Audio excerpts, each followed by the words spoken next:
budget meeting. Yay. Forward, and the back is posted, the open meetings law, and we'll get going here right away. Thank you very much. I'm just gonna do comments real quick. So if you all have questions through this, realizing that the amount of time you have per each department, we've got staff that are watching. So if you have questions, we're gonna write those down. We're gonna put them in one document so that, you know, this allows them to move through their department presentations.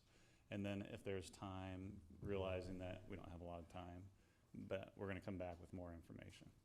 So, okay. Thank you. All right. Got my 5 pages already ready to go. Come on up. Question? Let's see here.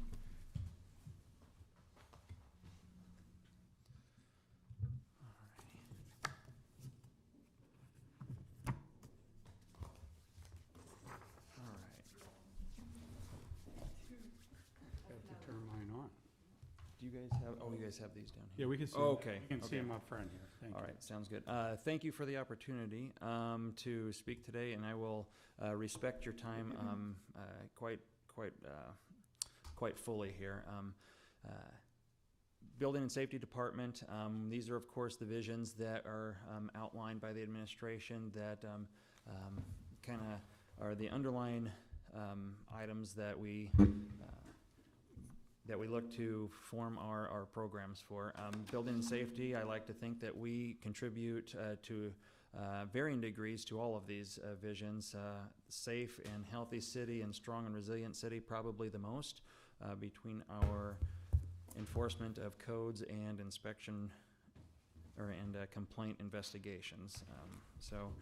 And as you also learned, we added part of this budget cycle. There were a couple of different strategies that are being individually lifted up, and I'll paraphrase a little bit here. One of them of which is the ensuring public safety, health, and maintaining quality of life. And here are a couple of the ways that Building and Safety does this on an ongoing basis. To paraphrase from our mission, we continue to ensure the building infrastructure is constructed and maintained in a condition for its citizens to be safe, healthy places to live, work, and play, and recuperate. Programs that we are in charge of that contribute to this are our plan review and permit issuance for new construction and altered construction projects, our inspection services for all of the construction trades, and also complaint investigations, which include construction complaints, housing code, minimum housing code complaints, and zoning complaints that we are charged with taking care of. We also employ the arson investigation group through the Bureau of Fire Prevention, and that same group is the city's bomb squad response when needed. Those are ongoing programs that we do. We've also had the same challenges that everybody else has through this pandemic. So one of the other strategies was how we continue to provide these services through some of the various restrictions and practices that we need to be safe through the pandemic. What we did during the last couple of months, particularly during the closing of the public counters, we've had to alter our procedures significantly. At our public counter, we see 200 plus folks a week. And we had to figure out how to continue to do business for those folks without a public counter being open. So we have retrofitted our existing permit system to be able to go all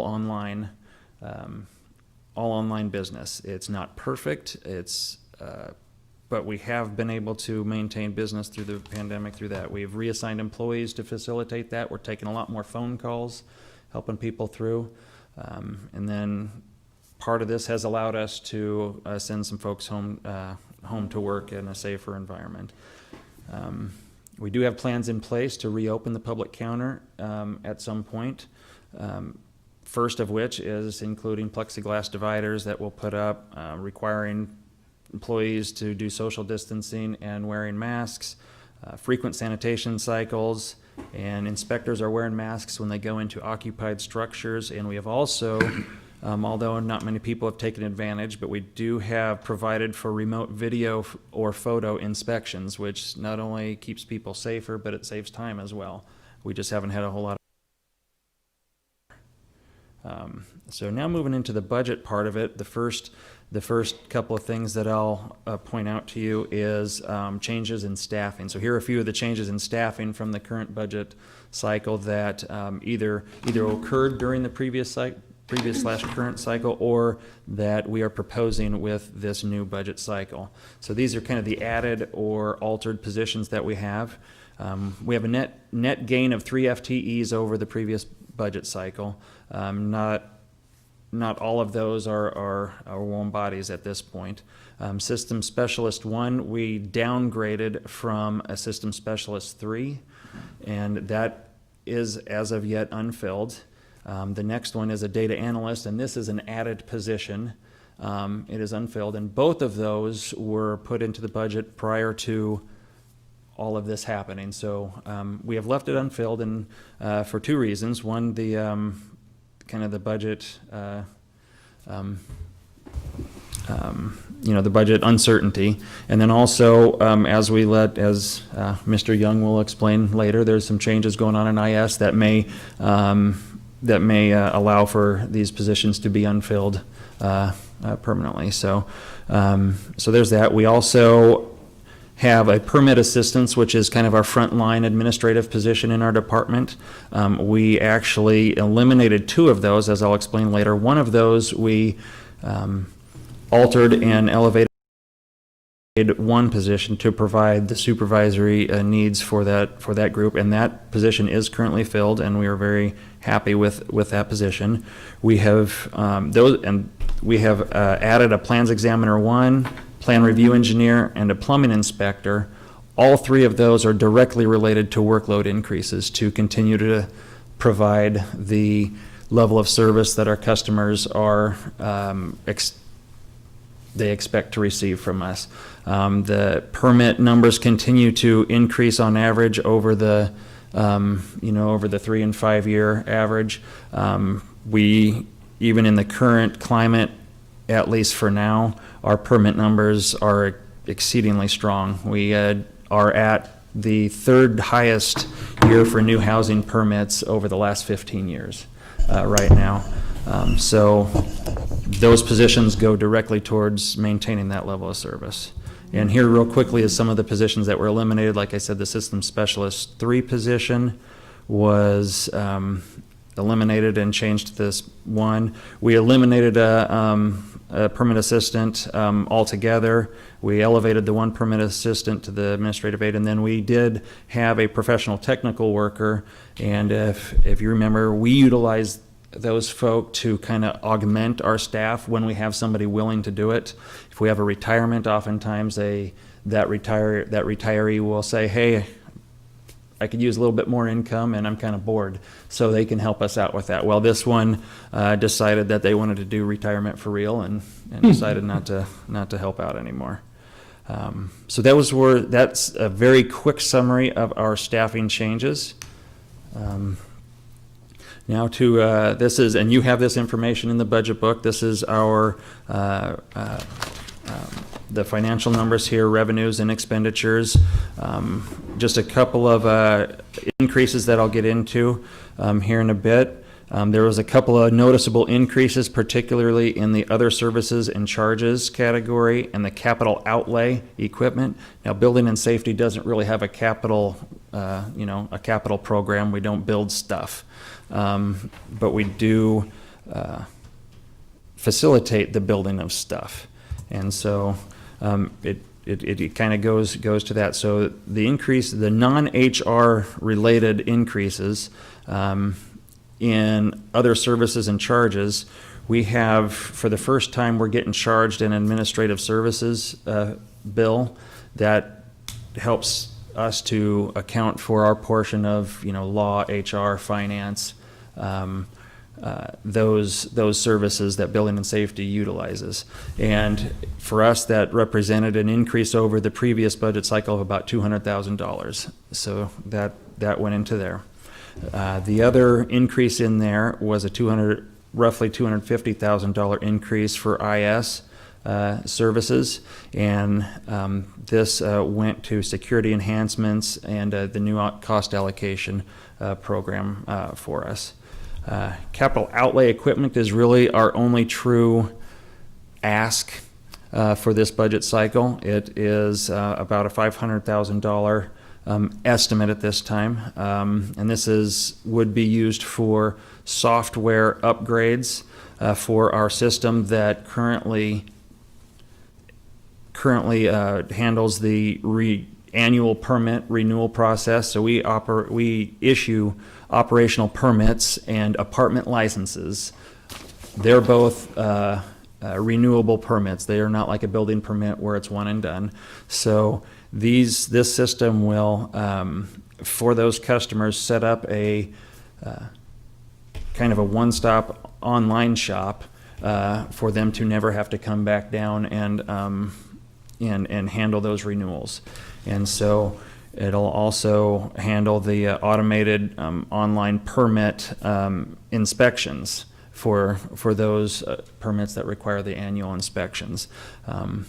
This will be, it kind of has the appearance of a duplicate system. We are currently using the Acela system for some of this. However, it's a function that is not designed to facilitate this work. And so our thought would be that we get this in place and then we can realize some savings through our Acela licenses and not have to use that system for this function in the future. We have experience with this particular company, and they are extremely good at what they do, and it's very specific to what we want them to do for us. So in a nutshell, very brief nutshell, those are the significant changes and the asks that Building and Safety is trying to accomplish through this budget cycle, and kept it even quicker than I thought I was going to.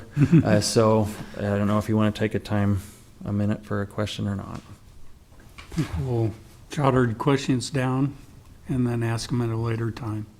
Go ahead. Write them down, or just articulate them and then get them answered later? Yeah. Okay. That wouldn't be bad, just ask it and then. Ask it and then they'll record it? We'll Okay. get answers later, okay. Perfect. Concerning the $500,000 software upgrade, and you said they're possibly realizing savings from the, I guess, doing away with some of the Acela licenses. Are you going to be able to see some of those savings in this budget year of 2021, or is that going to happen perhaps in the second budget year? Probably in the second budget year if it happens. Once again, this ask was put in before the current budget conditions were known. Okay, and just one great comment. I have heard wonderful things from people that do construction and building and how they love being able to do these services online. They don't have to come down and have the drawings approved. They say that you're getting it done. Whoever's working from home, they're getting all the review and approvals done quicker. And so they're actually, people are very, very happy. Sure. With how you're handling everything. The professional folks are seeing very much a benefit. The homeowners, however, are not. Oh, okay. Okay, So- any other questions Just at a this point? question, do we have any anticipated changes in our fee schedule? No, sorry, I should have mentioned that. We are not putting forward any fee increases at this time. Okay. Thank you, Chad. Thank you, Jen. Mr. Chairman, as a protocol, can we ask the directors questions in separate meetings, or do the questions all need to be recorded? No, they can be separate meetings. You can call any of them at any time, as I believe, right? John? Yep. Thank you. Because I'm jotting down some that I'll call offline, just clarification stuff. Mr. Yana? Mr. Chair, members of the council, it's almost like we've seen each other within the last 24 hours. Too bad. Yes, thank you again last night for your support. I once heard public service described as the most important requirement, having iron pants. After I saw your schedule, I appreciate, I will be brief as well. Why does information support services exist? To support our community, both the city and county, for information and technology. We are very interested in being a strong and resilient city. To that effort, we have about 9,000 devices that we support with 38 positions. You'll remember from previous presentations regarding our investments in broadband, Lincoln is now the number 6 broadband community in the country. Yeah. It is a great accomplishment, but it brings with it challenges. Our job at Information Services is to block the bullets. We do that on a daily basis. In fact, we're dealing with an issue today.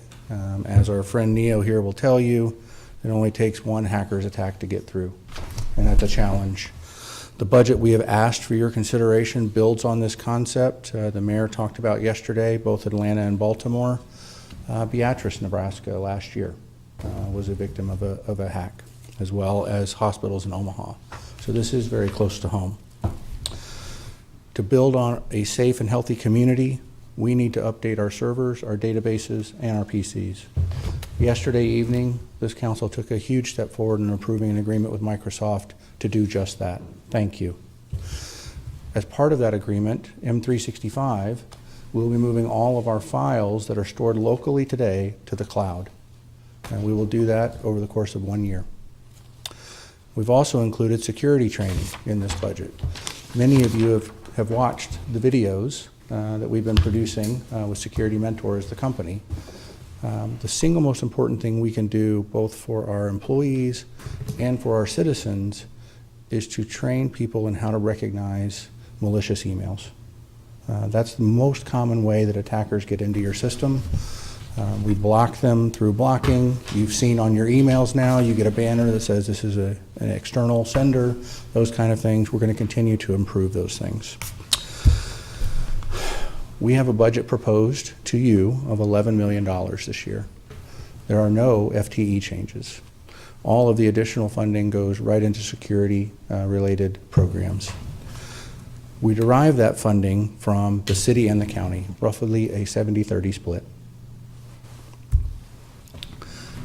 One of the things we have done in this budget, as my friend Chad alluded to, is change the cost allocation model. We went from 44 different cost allocations down to 4. We went from 67 spreadsheets down to 9. Why? If it's overly complex, we don't know how to manage it, you don't have a good view into it. So we now bill on 4 items: number of people, number of computers, number of mobile devices, and applications. That's it. It's very simple, it's very clear. It also allows us to show success. The significant changes in this budget that we are asking for your support: Oracle HCM, this is our new time and attendance system. New CGIS, we have a placeholder there to start a project to replace a 40-year-old system that has worked very well for us. AVL, this has been spread across multiple departments, and what we're doing is pulling all of that together into one budget line item. Training of $100,000. M365, which was approved last night. Acela, this is the permit system that Chad was talking about. And security. We have a security officer, Jim Anderson, was hired in 2019. We wanted to call that a separate line item out so you would notice what that is in his budget. The mayor has been talking a lot about an operationally excellent city and an innovative city. How do we do that? How do we at IS support that? Specifically, what we're talking about for us is electronic workflows, electronic records, and open data. On your screen, you'll see Beehive, which is electronic workflow and asset management for public works. Visual Vault is the software that Chad was referring to, which allows us to do automated reviews, automated processes. Coupling both those together with OnBase, our state record system, allows us to create records electronically and store them electronically.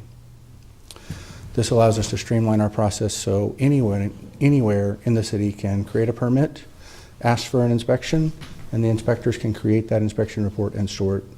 And all of that should be searchable via our open data portal. This, to me, is an operationally excellent city. On the innovation front, next, the mayor talked about last night, the Nebraska experimental test bed of things.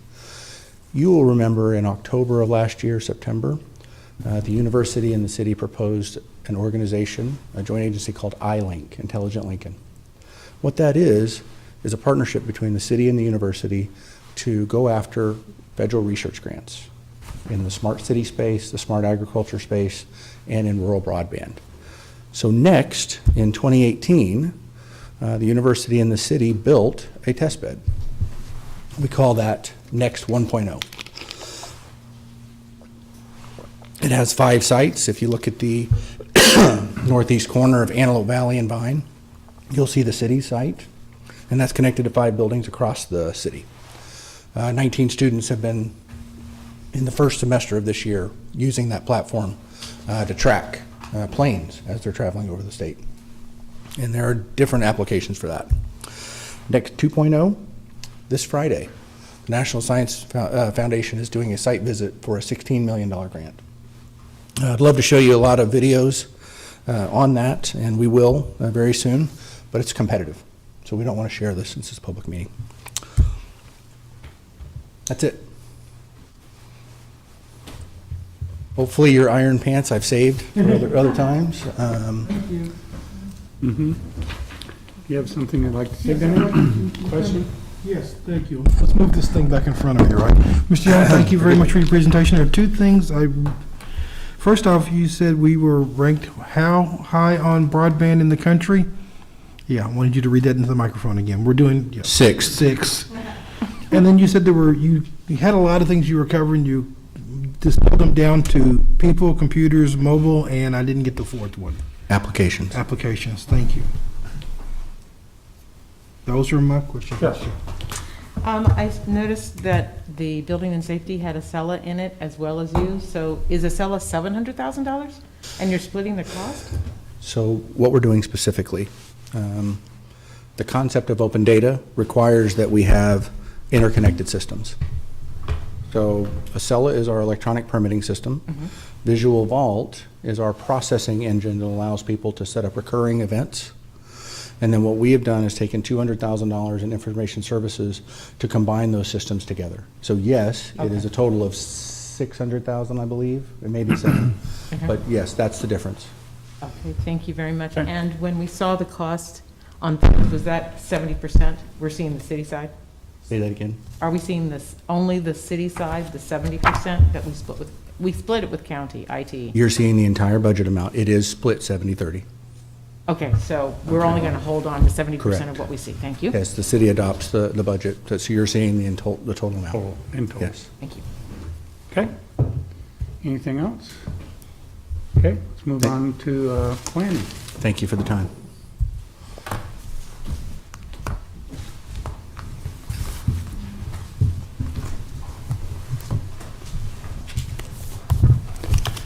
Good afternoon, David Carey, Director of the Planning Department. I'm very pleased to be with you today to talk about our budget and give you a little bit of information about how we fit into the overall goals for this budget as far as the city is concerned. I will also be brief, but will certainly be available for questions today and in the future as needed.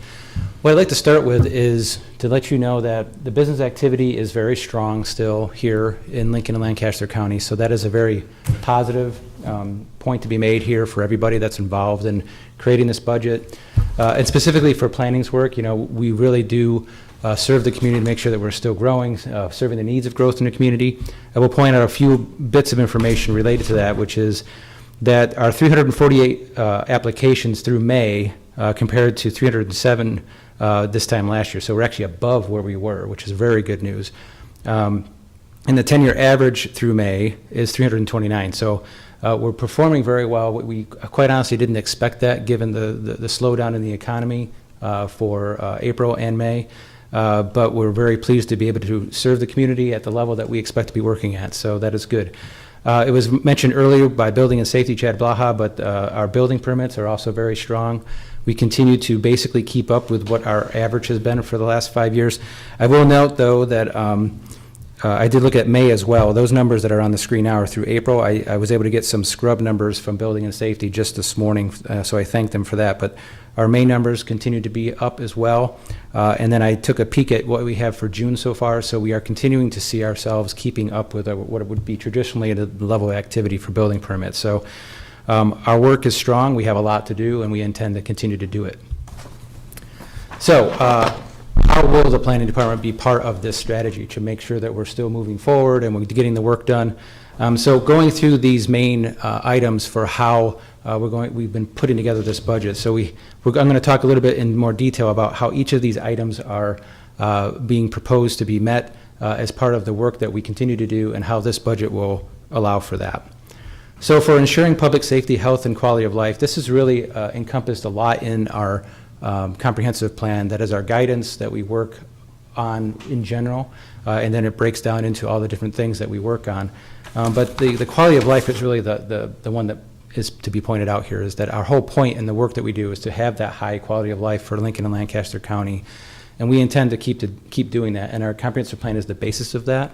But that is the focus that we have, is to make sure that we are not only meeting the demands of growth, but also creating that quality of life and working with various different stakeholders and departments and elected officials to do that. The more equitable and inclusive and resilient city, that's a big one for the update of the comprehensive plan. We are continuing to work on that effort, the plan forward effort for the 2050 plan. There is a strong focus on inclusivity as well as resiliency. So that is something that we're going to have been and continue to work on going into this next budget year. Providing services to the community during the pandemic. I really want to point this out because from the very beginning, we took the stance that we needed to keep things moving forward. As much as we slowed down, we need to keep serving the community. And as you all had continued to meet during the slowdown, we did as well with the Planning Commission and our other boards and commissions. We made sure we were getting the work done. We feel like our customers felt like we were still here for them to get things done. And I would like to also point out that the plan forward process for the new comprehensive plan, we've gone to a virtual process, which has been a challenge, but it's exciting too. We're working the problem, is a way to put it, and we're moving that forward, and we're going to continue to do that. And so that's a challenge, but we have kept the wheels moving, and that's very important, and we're going to do that, and I'm very excited to keep doing that. Another big part of what we do and how this fits into the budget, which is delivering investment in infrastructure and services to speed up the economic recovery. A big part of what we do every 2 years is to really help all of our different departments and agencies put together the capital improvements program. We're the convener of those departments. We have done that again this year, so a big part of your budget that you have in your hands now is the capital budget, of course, along with the operating budget. And so what we have done is we've made sure that we are within the constraints of what this budget presented us, is put together a capital program that makes sense and continues to serve the community, especially on the growth side of things, as well as the investment on our existing infrastructure. So that's something that we continue to do. Another part of this is that, and as you've seen through your ongoing meetings, you have been acting on quite a few different annexations over the last couple of months, which is indicative of things still are happening. People still are investing. This is very good news. We want that to happen. And related to that, part and parcel, is that we've had a lot of final plats come through for approval. And we've been processing those very efficiently, and we want to keep that moving forward as well. But those are all examples of us to help with that economic recovery. So now, with that as a perspective of how we're viewing this, what I'd like to point out is kind of specifically our budget for the planning department, and give you an idea of kind of both how we're structured and then how this budget impacts that structure. I'm proposing to you that we are positioned to be able to continue to deliver that work with some cuts that I'll get into some detail with here. You'll notice that our overall structure is not changing. We are a city and county department. We continue to serve both entities. We have basically two main parts to our department. We have the development review, which is very important to make sure that the growth demands and the changes on the land occur efficiently, and we serve the community that way. But also the long-range planning, which gets into what we mentioned earlier, which is the comprehensive plan and the CIP work. We also have a very robust information technology services group that is very skilled at what they do, and that allows us to really use data and to visually represent what we are working on. So with that organization in place, what we have here, and these are representative of the budget pages that you have for the planning department in your book. What we have is a breakdown where we are seeing that our full-time equivalent employees are going to be reduced in this budget by 1 position. So we're going to go from 21 persons down to 20. And I am confident that we will continue to be able to deliver services appropriately and efficiently by doing that. I will note that the way that the budget is set up for the planning department, we are 100% general revenue. So then when we talk about tax-funded things, we are part of that. But I will also note that some of the information here on the top part of the screen indicates on our revenue stream that we actually bring in approximately 49% of that cost. Now, we don't retain that cost, so that what it shows up in the budget is that we have a $1.9 million budget that's general revenue funded. But I just want to point out that we are bringing in outside revenues, whether it be from applications or more significantly from federal funding purposes, as well as for the 20% match of our cost of operations from the county. So we feel like we do our part to try to soften that blow when it comes to the budget. Basically, I want to point out that we are, in this budget proposal, showing a loss of 1 position. And there's some other pieces of, as far as how savings are being proposed through the planning department's budget that I want to walk you through. There is a vacancy credit in the next fiscal year that I'll explain how we're going to do that. There is the 1 cut, and that is the historic preservation planner position. That is the venerable Ed Zimmer position, and part of this is because we know we can't replace Ed. The other part is we have staff in place that can do that work. They have been training with and under Ed for many years now. We have a skill set that allows us to get that work done, and we felt like that was the best place to make a cut. We also are holding open in the current fiscal year 2 vacant positions. I'm very pleased that they are vacant right now. It makes it a lot easier to make some of these decisions, but we are doing that as well. And we do have a proposed application fee increase, and I'll get into some detail on that in the next slide. So that 1% vacancy credit, that is actually, as we go into the next fiscal year, we're going to hold open one of our open positions in the development review section for approximately 3 months to begin the year, and then we will be able to provide that amount of savings at the beginning of the year. And then we are very, very happy to fill that position because our workload in the development review is very high. It really hasn't fallen off at all. And when we lose one of those persons, we really have a tough time keeping up when things aren't slowing down. And so we absolutely need to fill that, but we are able and willing to hold that open for about 3 months to find those savings.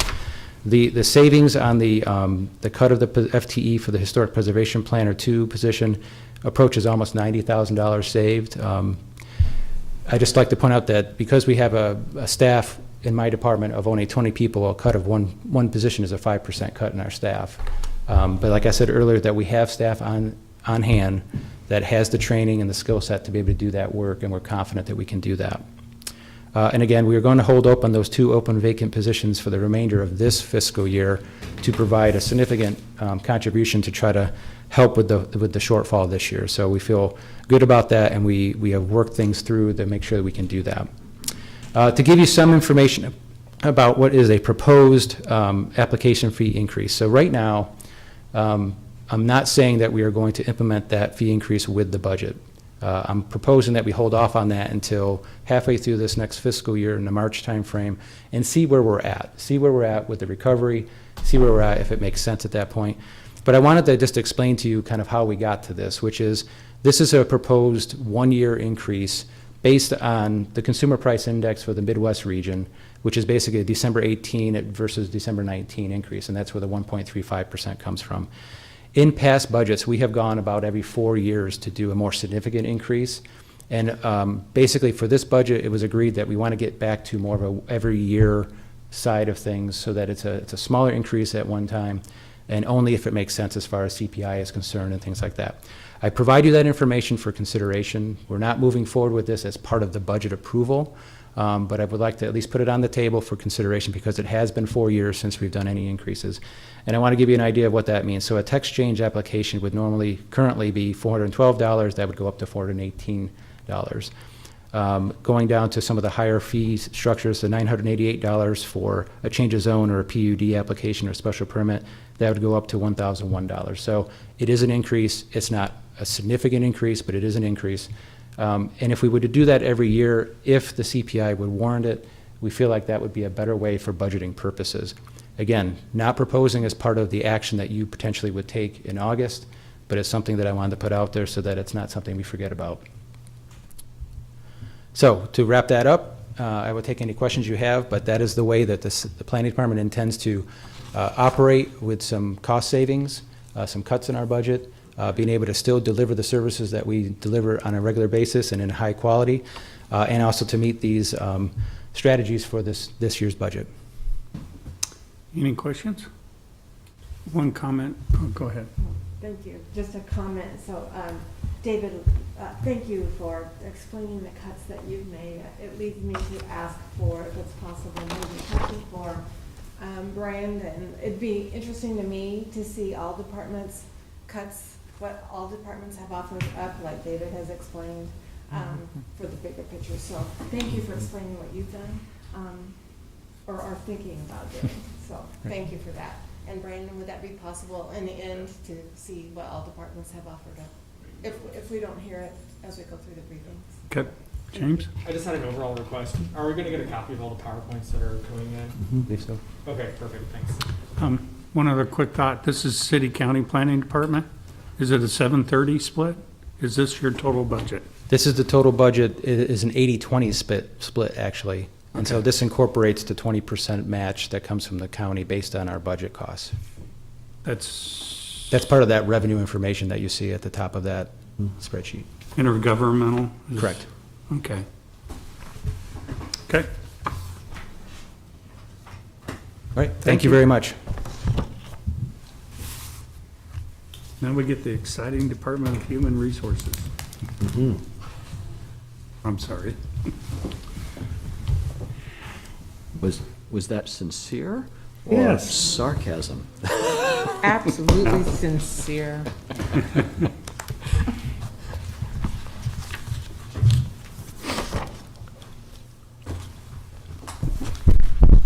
Well, as the chair introduced Human Resources Department, Doug McDaniel, my presentation will be fairly brief as well. Maybe not as riveting as some of the others, but we'll give you a flavor for what we're going through as well here. So in our sense, much like some of the other departments you've heard from so far, we are a joint department serving both city and county. Our services are in general dictated by other departments, their needs, whether they be planned or unplanned. Unfortunately, many of those needs are unplanned. They come up at the spur of the moment.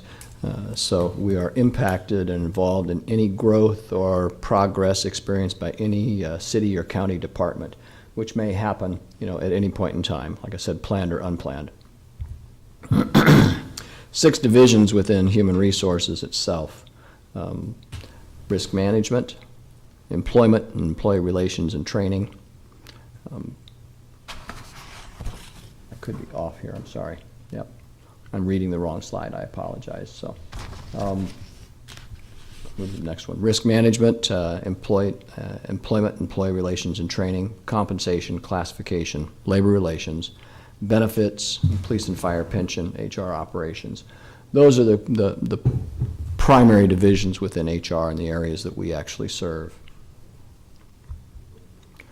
So the strategies that we elevate within this budget due to the pandemic, we provide services, support employees, and human resources department in the community during the pandemic. So most of the things that we were ending up doing during the pandemic were really at the spur of the moment in terms of trying to put things together to really support, whether they be through our own initiatives or through the initiatives of the federal government.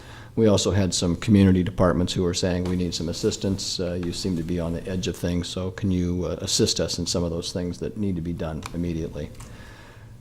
As we always say, human resources and risk serves the employees that serve the citizens of the community. We're a support department, so that we're behind the scenes, but we're supporting all the employees that are directly serving the citizens.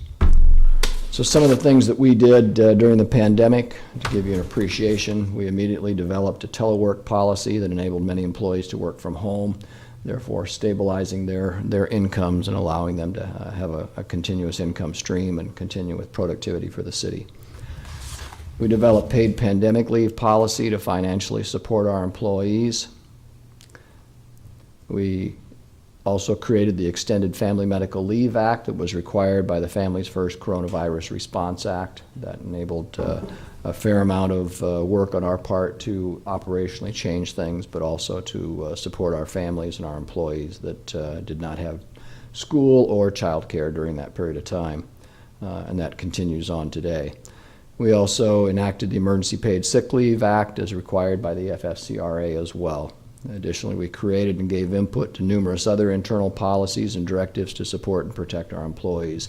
Facial coverings, daily screenings, temperatures, et cetera, and then through all of the operational components that come into those issues as well. So our additional focus on operational excellence, that's our area that we try to focus on within the strategies. Human Resources has been extremely busy with the installation of the Oracle HCM. That's the Human Capital Management System. Also, in some cases, people call that our payroll system, but it's much more than payroll.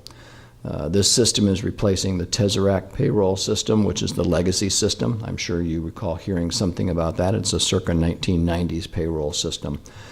The install process is essentially full-time work for about 4.5 FTEs within Human Resources. There's also numerous other employees throughout the city that are involved in that install as well, but Human Resources at the forefront along with the Finance Department. So again, we've diverted about 4.5 of our FTEs to full-time work. Unfortunately, that doesn't mean that their regular work has stopped. So they've had to double up. We've had to create some overtime issues. They've had to just sometimes find extra hours within the work week to get things done. Maybe some other services may have had to been delayed in some sense. Risk management has remained very active in guiding and assisting Lincoln Water System with property damage claims due to the Platte River well fields during the flooding in 2019. So there's been a number of issues that we've had to, pull to the forefront and work on. Our budget is pretty plain and vanilla, as I say. You'll see the base budget for 1920 is $1,430,000, and our budget for 2021 is $1,456,000. So again, a modest increase due to probably infrastructure and cost increases, IS services charges. The significant changes, as I said, the increase in other services and charges, claims management softwares. We try to automate our risk management area and build up a reserve fund for that work as well. So we've been doing that for the last few fiscal years so that we can move away from a manual paper-driven process to an automated process for claims management. Staffing complement, we have one FTE is vacant. We have held that, filling that vacant FTE until the fiscal year. That vacancy savings is be $11,774. We'll delay the hiring of that about 3 months into the fiscal year. We originally had intended to fill this vacancy in January of 2020. Once we saw the pandemic hitting, we delayed that hiring immediately. We did not want to have to hire and then have to be in a reduction situation, so we delayed hiring immediately.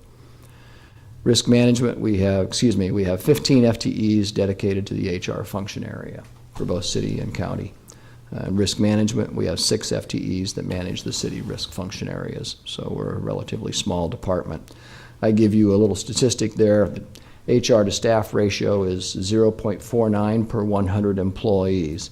The national average, according to a 2015 Society for Human Resource Management workforce survey, is 1.03 FTEs per 100 employees. So you can see we're well below the national average, yet we still probably produce equal to any other department in the city, I would say. Risk management, a little bit about the work that we do in the departments and where our budgets will be leading us in the work that we'll be doing. They provide services to city, Lincoln Electric System, West Haymarket, Antelope Valley, Community Health Endowment. We average liability claims, 733 claims per year. Workers' compensation, average about 235 per year. Here are the types of liability exposures that we see in city risk management. I won't list all of those. You'll get the PowerPoint, but you'll get a chance to just glance through the variety of things that risk management is involved in. Everywhere from drone liability to cyber liability to general liability to EMT, auto, what have you. The insurance and contractual loss transfers, these are the things that we also get involved in risk management: excess insurance for liability and workers' comp, property insurance, crime, public dishonesty, public officials, notary bonds. Again, I won't bore you with the entire list, but you'll see some of the variety and the diversity of the work that we do there in risk management. The employee benefits, those are the list of all the benefits that we underwrite within human resources. I have 2 FTEs that do the benefits for both city and county. So those 2 FTEs alone, and that's a list of some of the things that they get involved with on a daily basis for all of our employees across the 2 organizations. Operational activities, we have people that do the behind scenes of the operations, processing over about 4,500 personnel actions per year in 2019. Those are all the things that happen to an employee in their lifespan, whether that be hiring, or that be name changes, address changes, salary changes, what have you, moving from one position to another, promotions, etc. Processed about 68 unemployment claims. Those are going up in 2020, somewhat due to the economic slowdown, so our unemployment activity is busy in 2020. We facilitated 11 different training sessions as well. We're also, as I said earlier, heavily involved in the Oracle HCM build process. As a result, we're changing a lot of the workflow processes that are decentralized across departments, moving to a more centralized process. Police and fire pension. So we oversee the administration of the defined benefit program with approximate assets of $248 million. Since 2013, we've reduced investments from 45 funds down to 18 funds, lowering the risk and expense and improving performance. The increased reporting due to the GASB changes to both state, city council, and the mayor.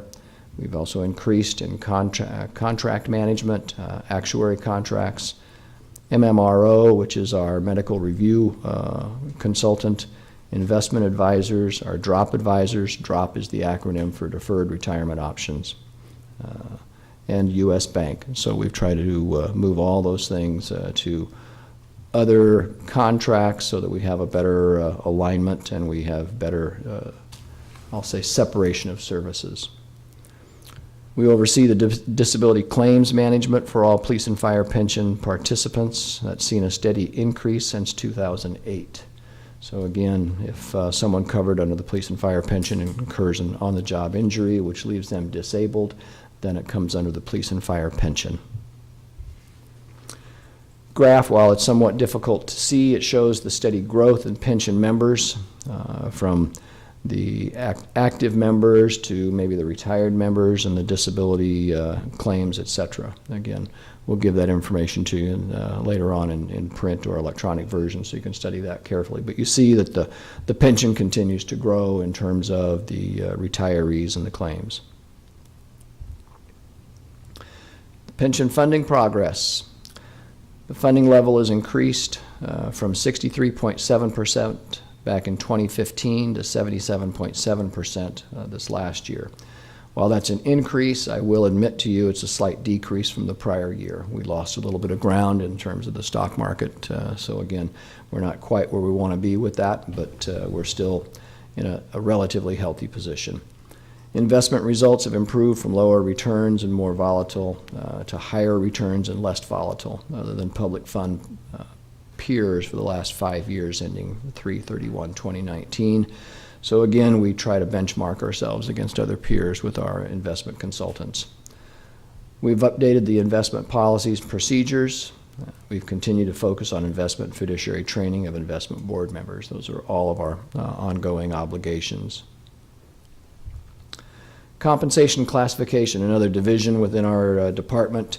The workload that they've had in 2019, 46 classification audits, 50 classification revisions. Those are the things we bring to you when we have to change a pay range assignment for a classification when someone's working in a different capacity than what they were actually hired into. We've done over 30 individual class comparability studies where we try to look at the market and make sure people are paid accurately and correctly.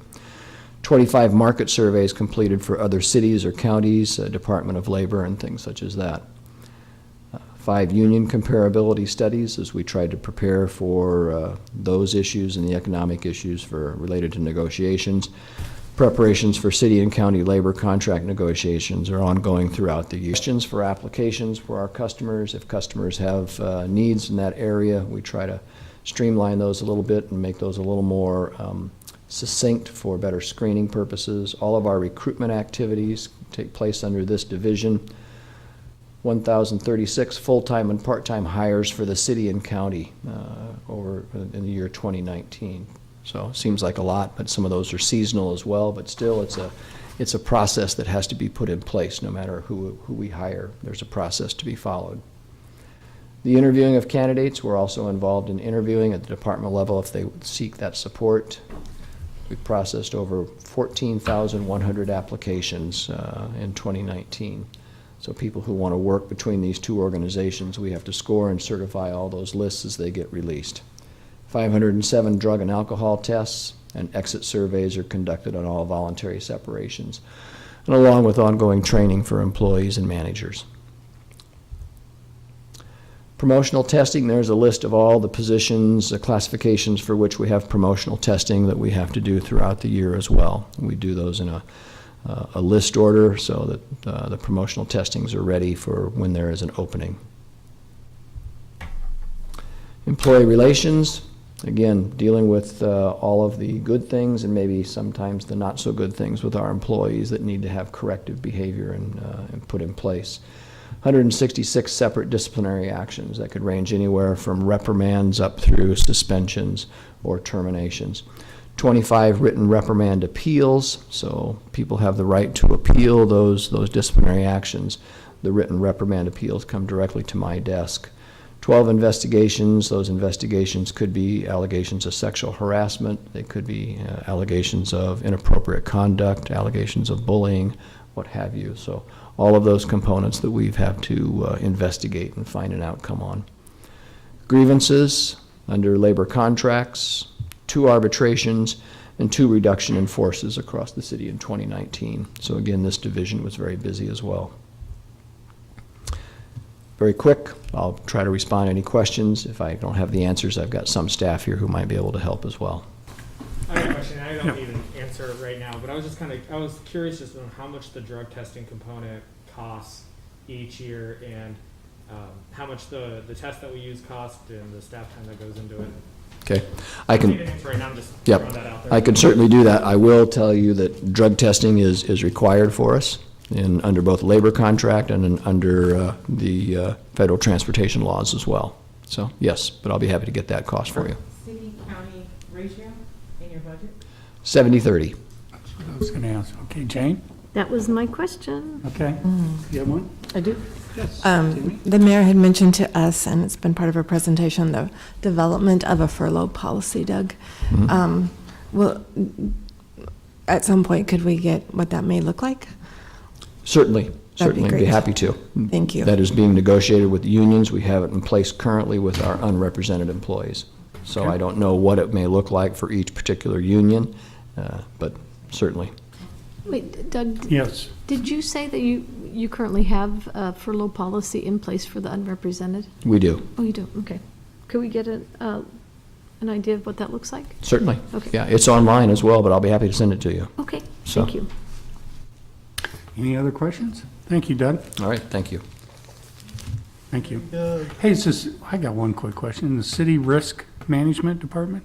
It's not a city-county risk management? It is not. It is Duly city only. Okay. Again, we leave that open, but that is a county decision as to whether or not they would like to have a joint, interlocal on that or not. But right now, we collaborate, we cooperate all the time on issues. We sometimes write policies together if it's in our interest, but it's not an existing interlocal.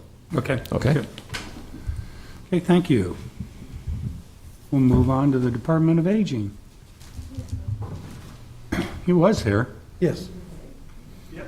There's Amy. Amy, okay. Nicely done. Thank you, Long Doug. time no see. Good timing. It's the, Good afternoon. Good afternoon. It's now the Department of Aging. There you go. It's exciting. Thank you. Did we voted, didn't we? Yep. Jennifer Brinkman called and congratulated me this morning, and I said, okay, what's changed? Well. Up 7% from your budget. Yeah. We're asking that department There you to go. drop money. Okay, let's see. How this works. Its own tab. It is now? Okay. It's got its own tab now. I'm going to cover some background for you so you understand in the context of the budget, what we're doing with the dollars, what happens as a result. As I mentioned yesterday, we're reaching 6,800 individual consumers through our programs. That is not just city programs, but it's also state finance programs and federal programs. Short of about 800 consumers that we serve on a monthly basis with the Medicaid waiver program. That amounts to 358,000 services that are provided to those consumers during the year, and a consumer could receive home delivered meal, but also attend a fitness center, for example. So there could be some duplication in the units of service. If I were to capture in a nutshell the programs we provide, it's food and programs to reduce social isolation. And we certainly have found out with COVID how important it is to address that with seniors. Delivering food to the homebound. There's two methods we do that with. One is with a contract with Tabitha. And they've been in existence since we began, and we've been contracting with them ever since. Opposed to us providing our home delivered meal program, we contract and pay them for some of the meals that they serve. We also provide in-county homebound food that is delivered by a vendor that is shipped by FedEx, which is really cost-effective for us. And then we have the congregate settings, of course, through our senior centers. Real importantly, we provide in-home services to help make that home safe, livable, and a healthy living environment. Sometimes we have to bring in specialties like chore services, somebody come into the home, help clean the home, clean dishes, but it could be as extensive as providing services like bathing and clothing, and those are all provided through vendors. We have a big information referral resource center with experts who have great knowledge about senior benefits and how to navigate through the state and federal systems for aid. And we do a lot of that. And save seniors, particularly through Medicare Part D enrollment, we save seniors hundreds of thousands of dollars in terms of their Medicare Part D.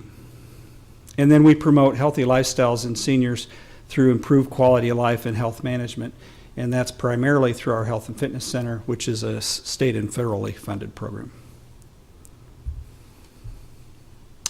That is all. I've grouped that under the title of Ensuring Public Safety, Health, and Quality of Life.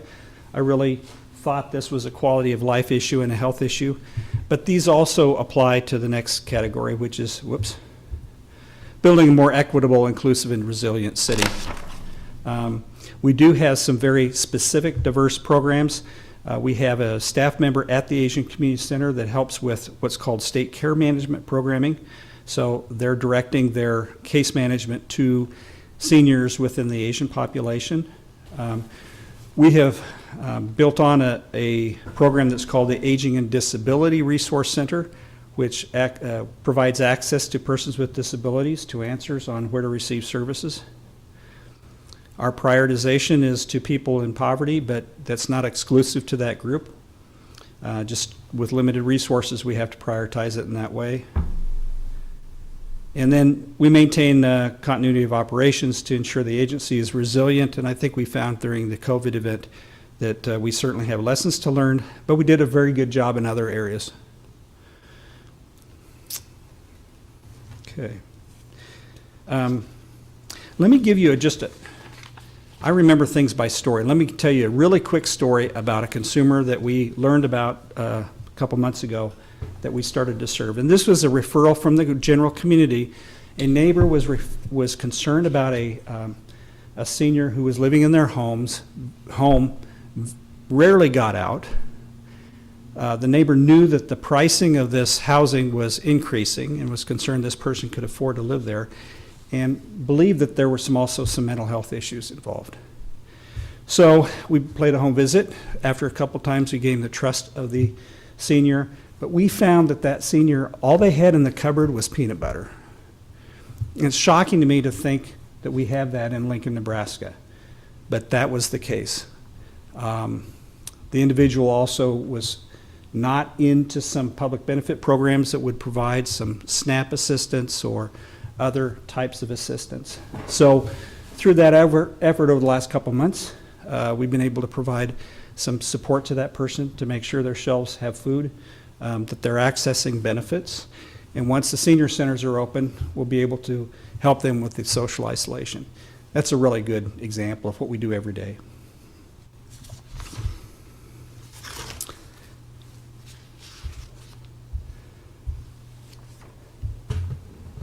So the pandemic has definitely tested our ingenuity and our creativity, and we've found ways to continue our services in new ways.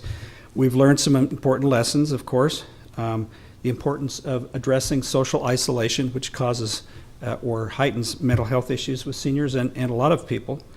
Dependence on services by seniors. They depend on our services, so we've had to ensure that those continue, even though they're not able to leave their homes. Our need to invest in technology. Very fortunately, we were in the process of purchasing through federal funds, or state funds, excuse me, some new computer equipment to bring us up to date for technology. And will be in place in the coming weeks. But we certainly have learned the value of that, how that technology helps us provide service in new ways. But the bottom line is technology doesn't replace the human caring and touch and concern that our caseworkers have with their clientele. So we face an ever-growing demand for services, and in the next 5 years, we will see a growth of 10,000 seniors in our community. That's a net growth of 10,000 seniors in our community aged 65 and over. That trend will continue. Now, not as great of a trend, but that trend will continue until 2050. Not you. We'll be there. I just entered into that category. Keep our addresses in your phone. I like roast beef. Peanut butter guy. Yeah. I already have the peanut butter. In the year 2025, 5 years from now, there will be more seniors in our community than there will be school-aged children. Say that again. 2025. In 2025, That's 5 years. that's 5 years, we will have more seniors in our community than we will children who are school age. I was shocked when I saw it that way. I think of all the resources that we apply to the school system, the valuable infrastructure with that, and compare it to what we invest in seniors in our community.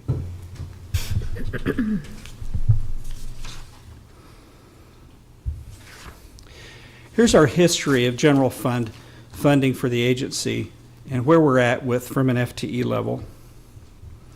So this year's proposed budget is $1,000 less than the budget we had in 2012 and 2013, just on city general tax dollars. We've really taken great strides over a period of time to reduce our program costs, increase efficiency, double up on manpower, and our staff have been reduced. We have cut programs in the past. Those have been programs that have been deemed not as essential as the existing program set that we have today. Examples of that would be, we had a mental health program, but we believe that was a duplication in the community. We had a program that was a friendly visitor program, very valuable, brought people into homes of seniors. But because of budget cuts, that was reduced. The orange line on this slide represents the FTE count over these past years since 12-13. And the blue line represents the general fund funding for the program.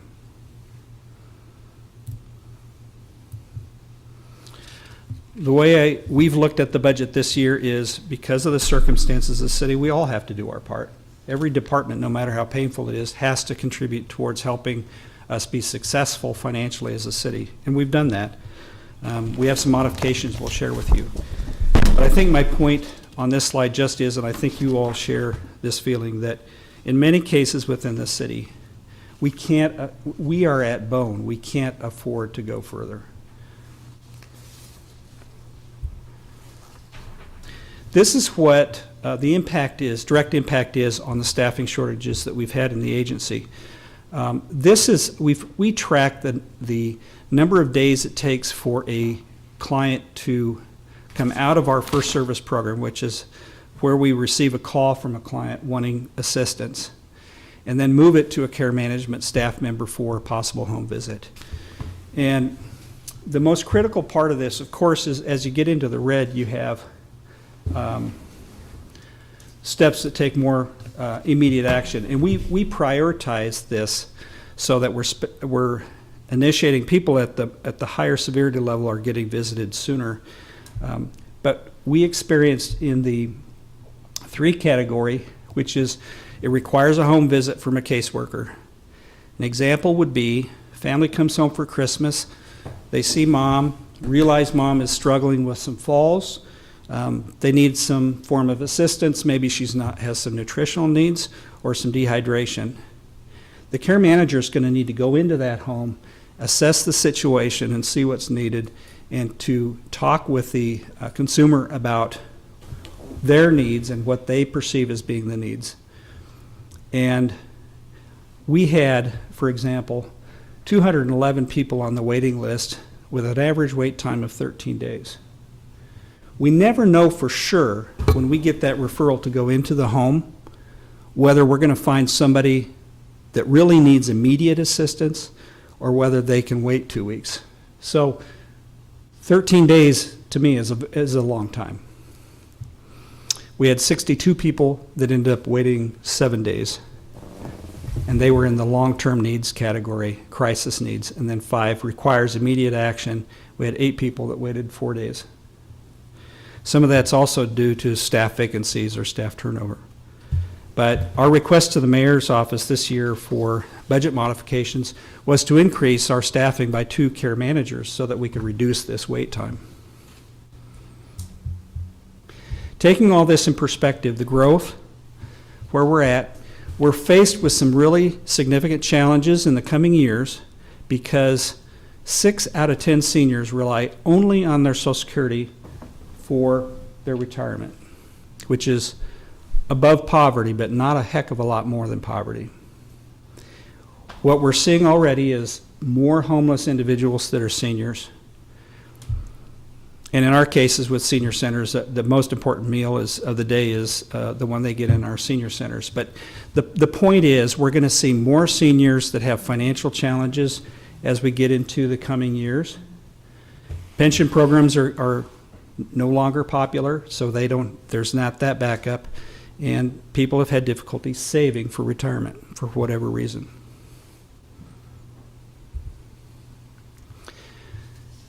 Here's what we look like from a revenue source across the various programs. We actually operate on a total of a $9 million budget in programming. That's not what's reflected in here. What you see here are the programs that have some sort of city-funded programming in them. Our Medicaid waiver program, for example, is a $2.5 million program that is entirely state-funded, and that's not reflected in this budget. Federal funding from the Older Americans Act, and you see that here on the 27% of revenue coming into city-supported programs. Older Americans Act funds are decreasing by 1% per year and have done so for the last 3 years. We expect that trend to continue, if not get worse. What happens when the census comes out is federally, they reassess where the proportion of seniors are across the country.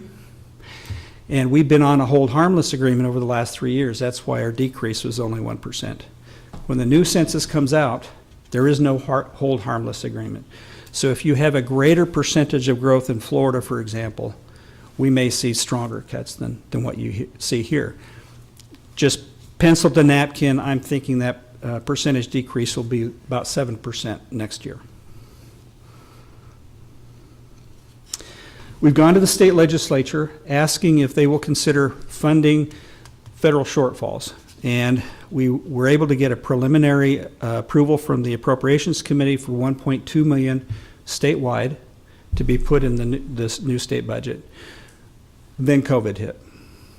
Of course, and the legislature has not passed this second year of funding additions. So we're yet to see if that will come about, but we're not as hopeful as what we were a couple months ago. The other good thing is that the non-city funded programs like the Medicaid waiver program, we are loading those as much as we can get by with audit, with administrative overhead. So those are in a way contributing towards our overall agency success. They're covering some overhead, administration, accounting, and so forth. So we're appropriately aligning that. Here's the modifications we made to our budget proposal. And there's some positive modifications and negative modifications. The negative modifications amounted to somewhere around $250,000 in decreases, but we do have a couple positive modifications that were close to about $125,000 in positive modifications. First of all, in home delivered meals, we've already made this shift. We've shifted those meals from a central kitchen to a commercially contracted service in rural areas. That allows us to decrease our meals significantly in price. They're delivered by FedEx, and the consumer has choice of the menu, which is a lot better than what they get. They'll get roast beef every day, and maybe they don't want roast beef every day. We've added funding for the Neighborhood Link program. I think you've heard the mayor talk about that. This is a great way for the community to be able to support seniors and create individual partnerships and relationships that we hope last a long time versus just being a quick fix. We've proposed eliminating our medical nutrition therapy program. Many years ago, this was identified as a critical need in the community, and it is still a very important service. But now you will find within the medical community, they have invested in medical nutrition therapy, such as the dialysis centers, the hospitals, clinics, where those nutritionists and dietitians really come from a medical background and are providing that guidance in that capacity. So we see this as a duplicative effort. We don't believe anybody's going to go without counseling if we take this out. We've reduced the hours of some positions to create efficiencies. We had every time we have staff turnover, we really look at the position to see can we do it more effectively and do it more efficiently. We found that with our transportation program. We're reducing that position by a third. And then we're also looking at taking our hours at the Northeast Senior Center to the same hours that the other centers are open, which is 9 to 1. Right now they're open from 8 to 5 or 8 to 4:30. And we don't have participation in the late afternoon. So this is consistent with the other centers. We have on here the elimination of a sack lunch program. This is a program that got away from us, quite frankly. We started providing this to people who had nutritional needs. And we, over the years, have found that have seen the volume continue to increase. Well, previously, we were doing nutritional assessments on all those receiving sacks. That's no longer being done, so we can't really assess whether there's a critical need for that food. Secondly, the Older Americans Act will not allow us to use federal funding to help fund the SAC program because they take the meal and they leave the center. Older Americans Act wants those meals eaten in our buildings so that socialization occurs at the same time. So we're taking that program out. We'll be working with the food bank to supplement that with donated food that consumers can take opposed to SAC lunches. And then we have the managing cost savings of 1% across the organization that the city has asked all departments to do. Can I address any questions that you have? Any quick questions for, yes, Ray? Just like to make a comment on the importance of the social isolation issues. Recent research shows conclusively that social isolation produces a response in the human body very similar to fight or flight. And that results in chronically elevated cortisol levels, which are associated with 40% increases in the risk of heart attack and stroke. Oh, wow. So these socialization programs are really important because they're going to save a lot of money on the back end for healthcare. No, that's a good point. Do we have any other Thank you. questions for Randy at this point? Yes, Well, Jane? Randy, you spoke about the budget, that what we're seeing is like almost half of the budget. Is that correct? Yes, we're a $9 million program, so if you add on here this, as well as 2.5 from the state for the waiver program. Okay, and then, so how is that split between the county? Or, So county funding the county funds our senior centers at a certain percentage. okay, So if the city puts in 50% for the downtown center, the county will match it with 50%. If we make a reduction in that category, in that funding, we take also a dip in county funding as well. I don't have the percentages specifically, but largely the county is funding the senior center programs and the downtown facility.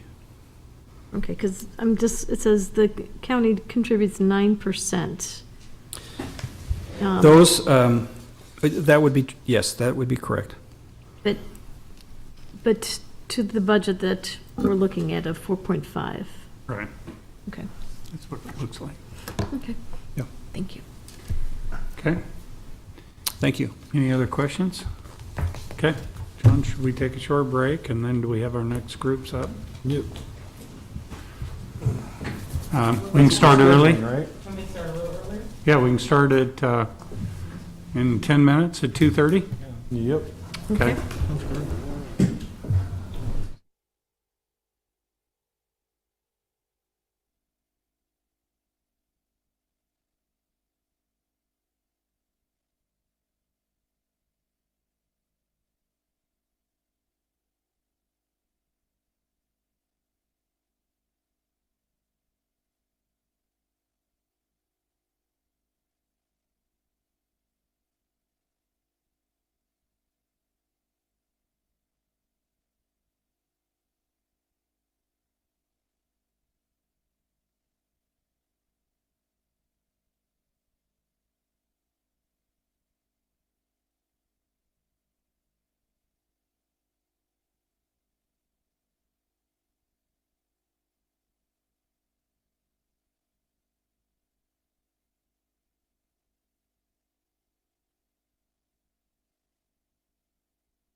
Thank you, everybody, for coming back after a break and not leaving. The foot and a half taller version, right?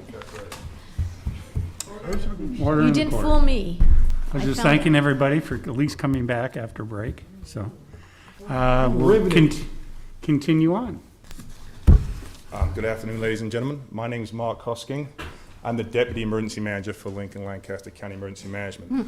I provided each of you a handout, and on that handout it does say Jim. I'm not Jim, I'm definitely Mark. That handout just kind of goes over what emergency management does.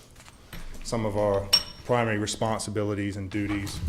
As you'll see, if you flick to the second page, it talks about sirens at the bottom of it and shelters and trying to work on what we can do to protect our community. We have over 100 sirens in this community, and it's one of our priorities to make sure that they work and they're functionable, to make sure people are aware of severe weather or dangerous issues that might arise.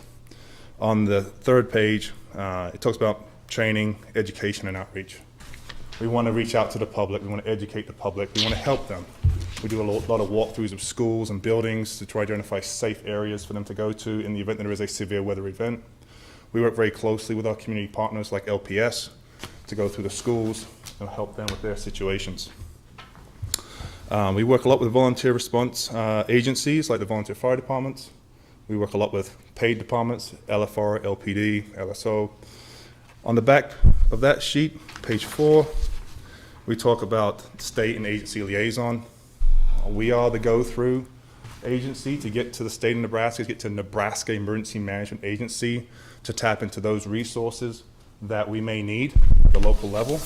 And we track that and do our best to coordinate those efforts with those agencies. And then the final sheet talks about the committees and meetings that we attend. And on the back of that, it just lists out some of our partner agencies. In 15 minutes, I really can't do it justice as to the amount of work and coordination and the effort we put in. But this is just to give you guys an overview, and we welcome any questions, or if you would like to come down to our new facility on 1200 Radcliffe, if you'd like to come down and take a look at it, we invite you to come down and see that new facility we've had. It's about a year old, and it was a huge upgrade from what we did have just down the road here. What was the address again? 1200 Radcliffe, Radcliffe. We're at the north end of the Youth Services Center, if you know where that's at. Okay. So, Anybody? Yeah, go ahead. Go ahead, sir. I was gonna say, you were asking for questions, or? If you'd like to ask questions now, you're welcome to. Otherwise, I was just going to go through a few things. Okay, go ahead. Okay. So emergency management is a joint city-county agency. We are a 50-50 split on the budget, straight down the middle. So we also, though, bring in our own revenue. Every year we apply for what's called an Emergency Management Program Grant, EMPG. That grant comes in, it's solely for emergency management to go with salaries and benefits, and we put that into our budget to offset the cost that goes towards it. That grant, is, like I said, is an annual grant. It's competitive, but we've been very lucky and very fortunate that over the last close to a decade that I've been employed in emergency management, we've received that grant. The total budget this year, unfortunately, was an increase. For emergency management, our total budget was $610,175. With the EMPG grant to offset that, the city's share was $245,088. So definitely less than half. The primary reason for the increase in our budget this year was due to other departments' costs that we have to incur. It was not something that we added on ourselves. It was through other departments that said it needs to go up, the cost needs to go up, so therefore we have to push that forward. That being said, do you have any questions? No, that's perfect. Well, Mark, the number of FTEs, is it 3? Sorry, yes, we are a department of 3, myself, Jim, and then Patty. There's 3 people in our department. Yes, sir. Oh, one of the things I noticed on one of your partnerships is something that I'm very passionate about is the Amateur Radio Field Day, Yes, sir. which I didn't get a chance to attend this year. It hasn't happened yet, sir. Yeah, I'm hoping that you're going to reschedule it. That's what my question. Do they still have a plan? They still plan on having it, but due to COVID-19, it will not be as well attended, but it is going to happen, and they will be testing the HamNet that on, I believe it's June 26th. Maybe they'll do it by radio. Yes, ma'am. I know that you said it, but if you could go back and, what was the amount of the grant that you received annually? It's an EMPG grant, and this year it's $120,000. Okay.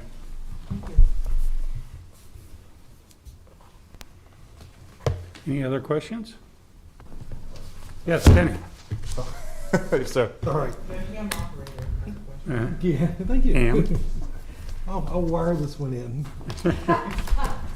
So you talked about the new facility you have. Yes, sir. And, you know, here in Nebraska, we had a flood disaster last spring. We're always subject to bad weather. What do you see that, you know, COVID's doing some things with, what do you see the challenges for the next couple of years? And The challenges for the next couple of years, after the last 2 years, I don't know what to tell you on that, to give you a straight answer, and I don't think anybody can really predict the future. But flooding, possibly drought. We tend to have a drought. We're getting warmer, we're getting drier right now. Severe weather is always going to be a threat for us, especially through the severe weather months. that's where my radio guys come in. Yep. And then also severe weather in the winter months, ice storms, snowstorms. So it could be diverse in what we're going to experience. But with COVID-19, that social distancing, we have been able to activate remotely, use the radios, use people in that social distancing network. The Emergency Operations Center, which is the new facility that we're at, allows us to push people apart and allow them to come into the room if they need to, like the LTU and the county engineer to work on roads and bridges, and they have that social distancing in there in that room to work and operate. So moving forward, the challenges are going to be probably many, but due to the coordinated effort of the first responders and the volunteer folks in this community, we'll make it happen. Thank you. Thank you. Any other questions at this time? No? Thank you, Mark, for coming down. Appreciate it. Move on to the Weed Control Authority. I used to always have a lot of fun with, especially in the 70s.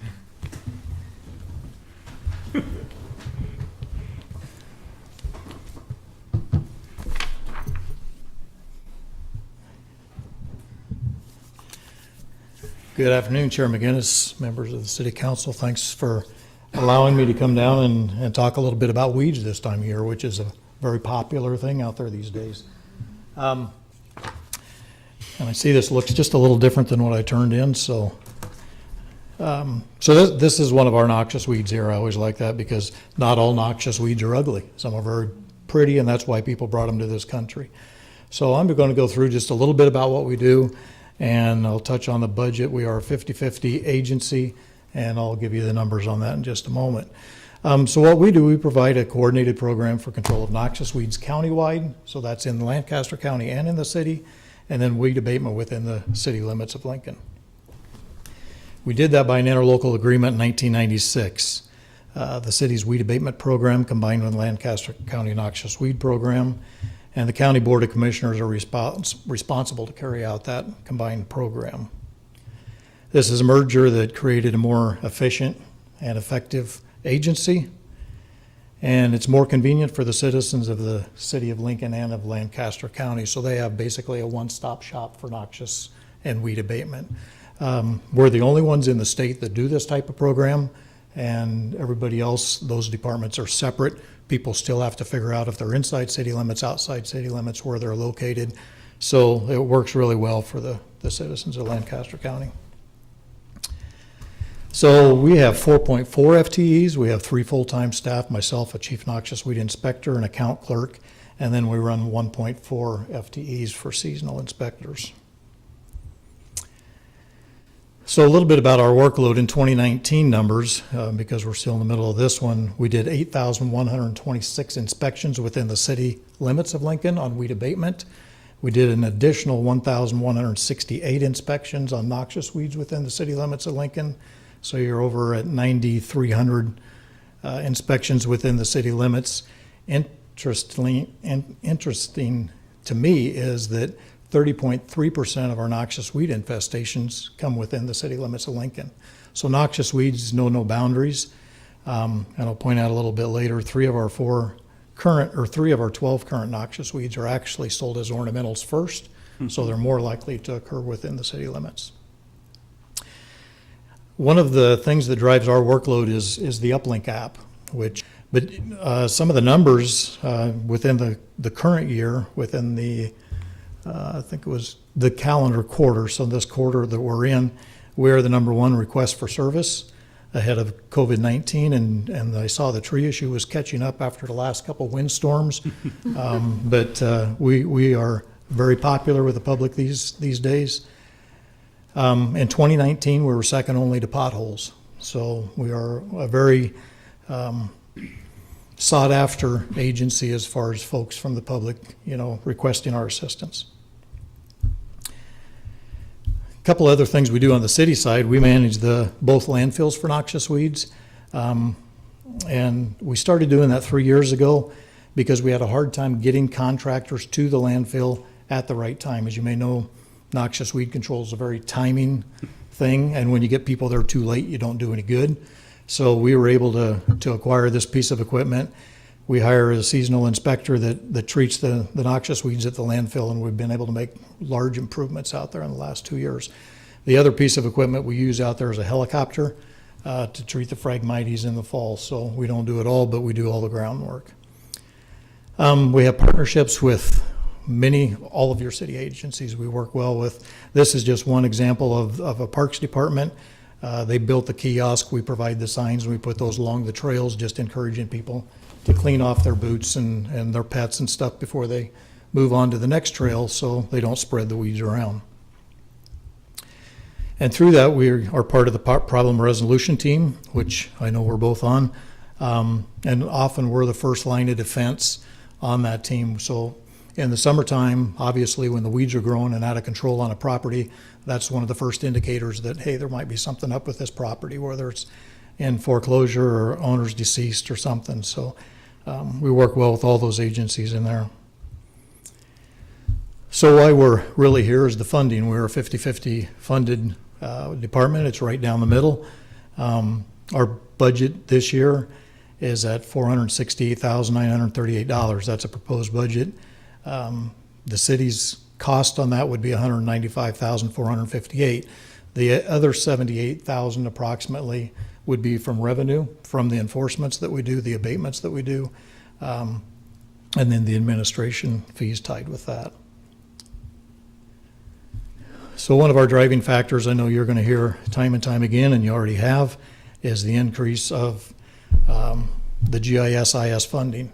Now, I think that's just a budget shift, the way I understand it. It was in general funds, and now it's coming out to the departments. In a smaller budget like ours, that's a huge increase. So our budget proposal is up $27,650, which is 6.73%. That's not great. That's nothing I like.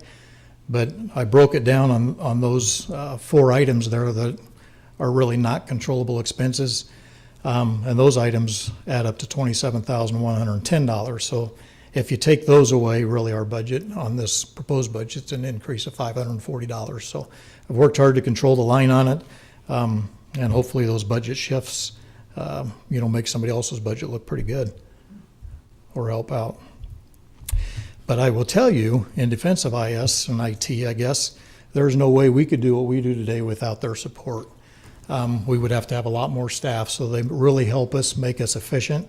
Nobody likes to pay, large line items in your budget, but they're really, really important to what we do. So, and they help us build on our current programs. It's just, you probably wouldn't think weed control is a high-tech business, but we are pretty high-tech out there. And this is just a little bit. So all of our tablets have this map on them.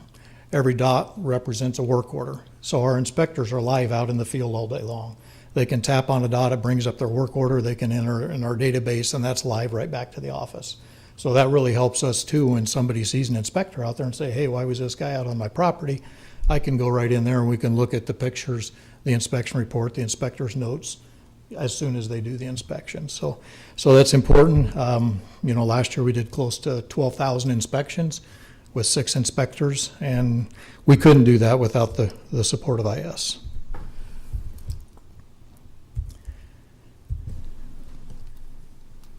So again, part of our challenges, 3 of our state noxious weeds, purple loosestrife, salt cedar, and Japanese knotweed, were first sold as ornamentals.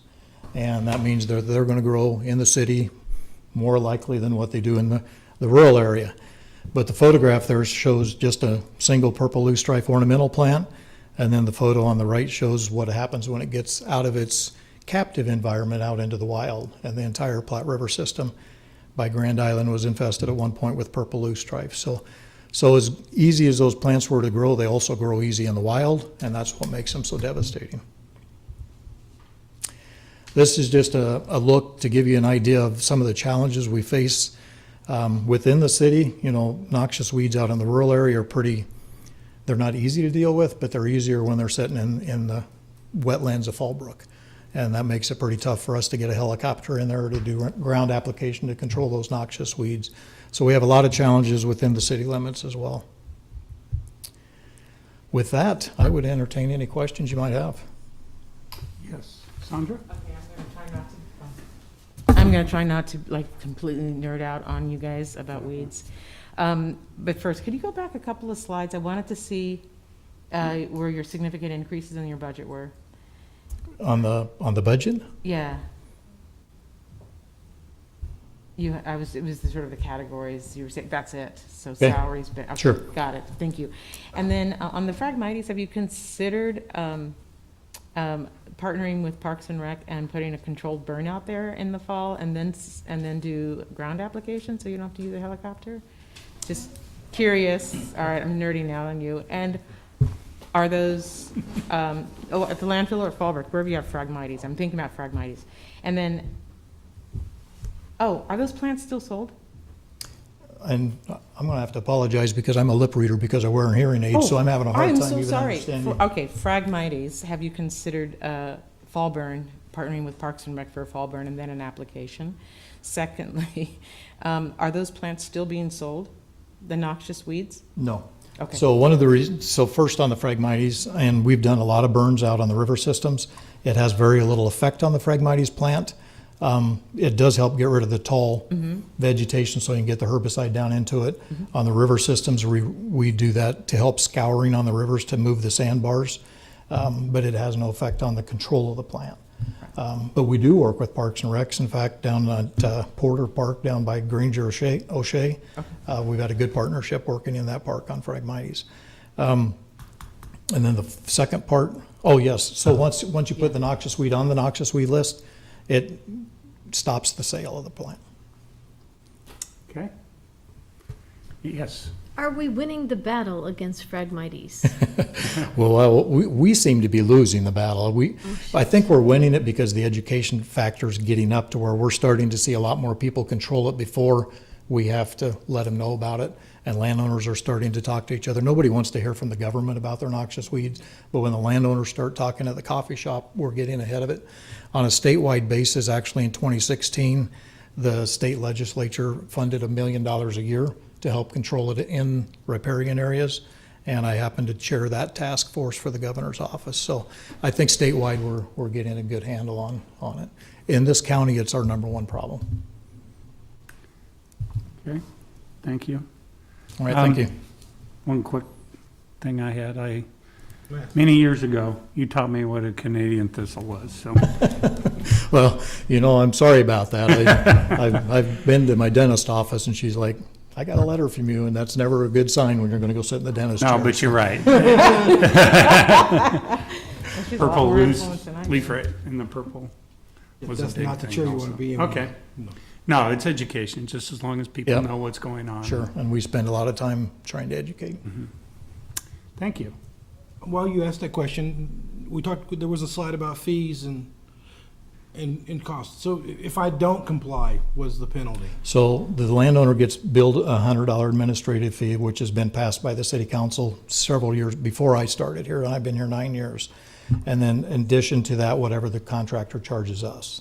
So say if we do 300 weed abatements during the year, that's $30,000 worth of revenue that comes into our office to help offset inspection cost. In my, I live in the near south, I see quite a few of those sticks with the big yellow flags posted, and a couple days later you see it's mowed. I'm just wondering how, if you don't collect from me, do you tack it on to as an Right. assessment? So that's when I come before the city council in December, and those are assessed as a lien if they're not paid. And those orange signs are one of the things that have really started saving us a lot of money, just because of the awareness.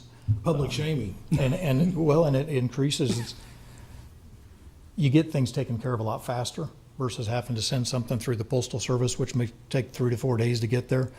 People are notified day one, so we don't do as many follow-up inspections, and that's helped reduce that.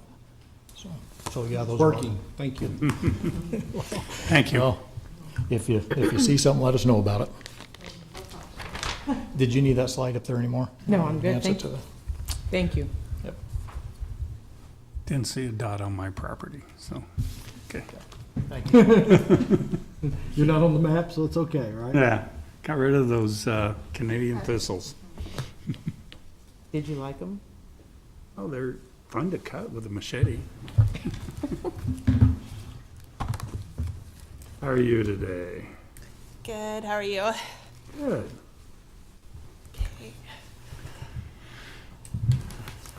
Okay. Good afternoon, council members. I'm Sarah Hoyle. I'm the Director of Human Services for the city and the county. And thank you this afternoon for allowing me to share about our department, Human Services. So to start out with, the city and the county made a commitment years ago to provide the infrastructure needed to assist nonprofits in securing resources they need to effectively serve our residents. The Human Services Department serves as a backbone organization in both community planning efforts and leveraging federal, state, and local dollars. The city and the county partnership, the same partnership, also made a commitment to take care of our children, especially those children at risk of entering the juvenile justice system or who are currently in the juvenile justice system. So this slide in front of you now is an overview of our office. You can see I put a line down where the city and the county split is and where the county is 100% fiscally responsible.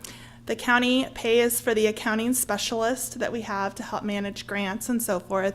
And then the General Assistance Department came under Human Services a couple years ago when that director retired, and they knew that general assistance would be, once Medicaid expansion occurred, then the state would assume a lot of those responsibilities and alleviate the county of that. So that will happen October 1st. We won't have general assistance anymore in the county.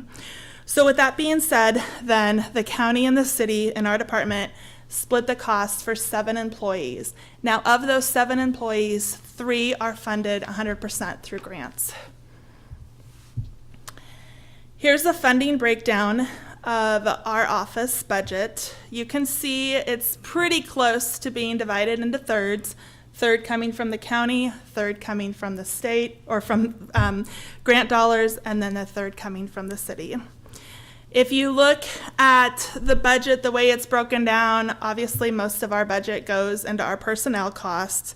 The next largest are the IS, which we've already talked about. I know you've heard a lot about the IS expenses. But then there's the data component too that we have in juvenile justice and through this budget that is new to this actual budget. So $50,000 is what the county currently pays for this contract with the University of Nebraska at Lincoln. And the purpose of this is to look at each justice system point and analyze the data for the juvenile justice system. So the university is getting data from the police department, from the sheriff's department, from the courts, from detention, and they're compiling it and they're feeding it back to us quarterly. This is what's happening in your system. This is what it looks like. This is essential to the juvenile justice system to make data-informed decisions around policies and procedures going forward. Now, we've talked with the university for this upcoming fiscal year of doing 2 things. One of them, including the data from the Joint Budget Committee funded agencies, working with those Joint Budget Committee funded agencies to try to come up with measurable outcome measures that they can use to leverage more federal and state dollars, and that you can use to tell the story of what is happening with these nonprofit agencies, the difference that they're making in their community. We know that they make a difference, but as far as the measurable outcome going forward. So that's part of it. And then the other piece is to dig deeper into this justice system data and to look at the schools and to bring the schools on board with the justice data, because right now we're missing a big piece of discipline, of what's happening with schools prior to those children ever coming into our system. So the university has asked for 50,000 more, of which it would be a 50-50 split between the city and the county to move forward with this. So that is a new cost in the budget. A majority of our time in the office is spent with grants and writing grants, administering grants. A majority of the grants that we write, that we receive, that we allocate go to nonprofit community partners. There are some federal and state funding that we do pull down to fund positions within the Lincoln Police Department, the Sheriff's Office, the County Attorney's Office, and then of course with our office. Coupled with that comes contracts. So we also spend a large amount of time drafting. We have over 100 contracts annually that are drafted with city law and county attorney's office and then managed too. We also, our staff spend a large amount of time in the community too, serving on various boards, on different committees. These are just some of them. Some of the committees that we are responsible for facilitating through our office are the Juvenile Justice Stakeholder Committee, the Reducing Racial and Ethnic Disparity Committee, the Steering Committee, Family Engagement, Prevention and Training, our Juvenile Justice Comprehensive 3-year plan for the city and the county, which we need to pull down funding from the state, Keno Advisory Committee, and then our Joint Budget Committee. So the next couple slides is just an overview of some of the positions that you fund jointly with the county and the city, and just an overview of some of the processes. And I know you two have heard this several times, so I apologize, but this will just be a quick overview just so you know of what you're funding. And first, I guess I would say effective to any juvenile justice program process is trying to instill the right amount of intervention in a kid's life at the right time. And in order to do that, you have to have an assessment process in place. Now, those of you that have worked around children, you have children of your own, you've spent time with children, you know they do stupid things. Kids just do stupid things, right? And neuroscience now tells us that's because their brain's not developed till they're 25. And I could spend a whole day going over this, and you all that know me knows this. And I'm not doing that here today. But kids do stupid things, and sometimes it's not their fault, right? Sometimes it's not. But when it passes that line of being a criminal element, it brings a criminal element to the table, then the decision has to be made. What are you going to do with the child? How are you going to make a difference in that child's life? Okay, we also know that sometimes kids do stupid things, they cross that threshold, and they never come back into the system, and they never will. In fact, studies tell us that up to 90% of children, if we do nothing with them after their first law enforcement referral, they're not going to come back because they've learned their lesson. Okay? But you don't know that unless you do an assessment and unless you get into the weeds with kids. So the early assessment specialist has a background in mental health. When a kid receives a law enforcement referral, the assessment specialist does a screening with that youth and the family. It's called the Nebraska Youth Screen. It's been validated. It's been normed for all races and ethnicities. Based on the score of that assessment and the interview, the assessment specialist makes a recommendation to the attorney as to how to proceed. Does the family need formal involvement? Do they need any involvement? Has the family handled it? If the family has addressed everything, then do we need to expend taxpayer resources on getting involved in a family's life? So if the family needs somewhat of an intervention, more than a warning letter, but maybe not formal court involvement, We have 2 diversion officers that are funded 100% through grants. These diversion officers all they do is case management. The real work is done in the community with our community partners.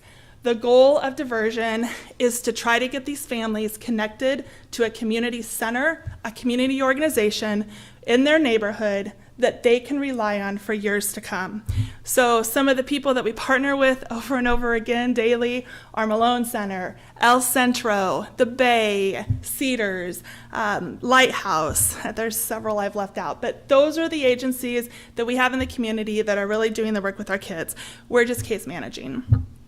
In the city of Lincoln, kids get multiple chances at diversion. This is one of the only cities that allows that. Kids can come through diversion many times. And then all of our case plans are infused with restorative justice principles. So if a kid commits a crime against an identifiable victim, then some sort of restorative dialogue will be offered to try to repair that harm. If there's vandalism done, then we're talking about community service and restoring that harm in the best way that the child can. So these are just some of our outcomes for diversion. That big increase in the enrollment rate was because we started texting families. We moved away from letters, and we text families, and sometimes we Snapchat kids to get them, because that's the mode that they're using, so we have learned that we need to adapt to that. And then we also partnered with our community centers, with our cultural centers, and for our minority youth, for our youth that are immigrant and refugees, we've partnered with them, with the cultural liaisons at LPS, to contact them about the diversion opportunity and get them signed up.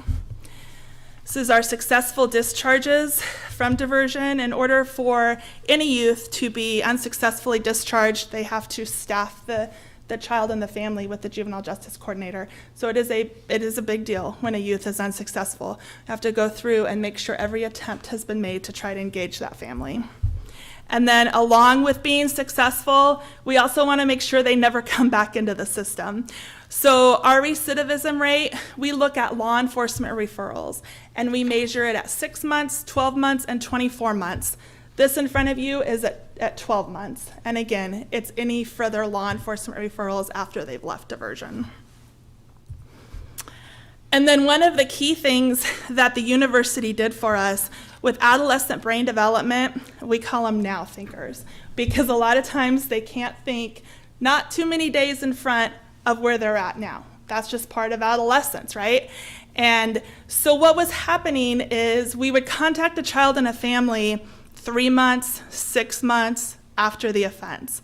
And maybe it was an assault. And we would contact the family, and the person that they had the assault with, they're now spending the night at that person's house. And so, but now they're formally being processed through our system. And how effective is that? So we worked really hard as a system, the police department, on getting those referrals processed into the county attorney's office right away. And so that we're getting kids into diversion within the same month. We're contacting them within the same week of the occurrence, which is unheard of really in other places. So that was something that the university, the data element, really helped us with. And then Restore, I'm sure most of you are familiar with Restore. Restore is our early pre-diversion school-based program for assaults and disturbances that occurred in schools. We made sure we were careful that this did not count as a law enforcement referral against the kid. And that is important going forward, because when you start looking at risk assessments as a child moves on in the system, or as a child gets older, they count the number of law enforcement referrals that you have against you. So making sure that this program eliminated that law enforcement referral, and it's even coded as Restore in the system. So, but this program was a result of our Reducing Racial and Ethnic Disparity Committee. When we started looking at how kids entered the system, primarily kids, African American kids, Latino kids, how are they coming into our system? And we found that a bulk of them were coming in based upon offenses that occurred in schools. So making that connection with the schools, trying to divert them from the classroom to courtroom pathway, and really working with Georgetown University on coming up with a process that worked for us in our system.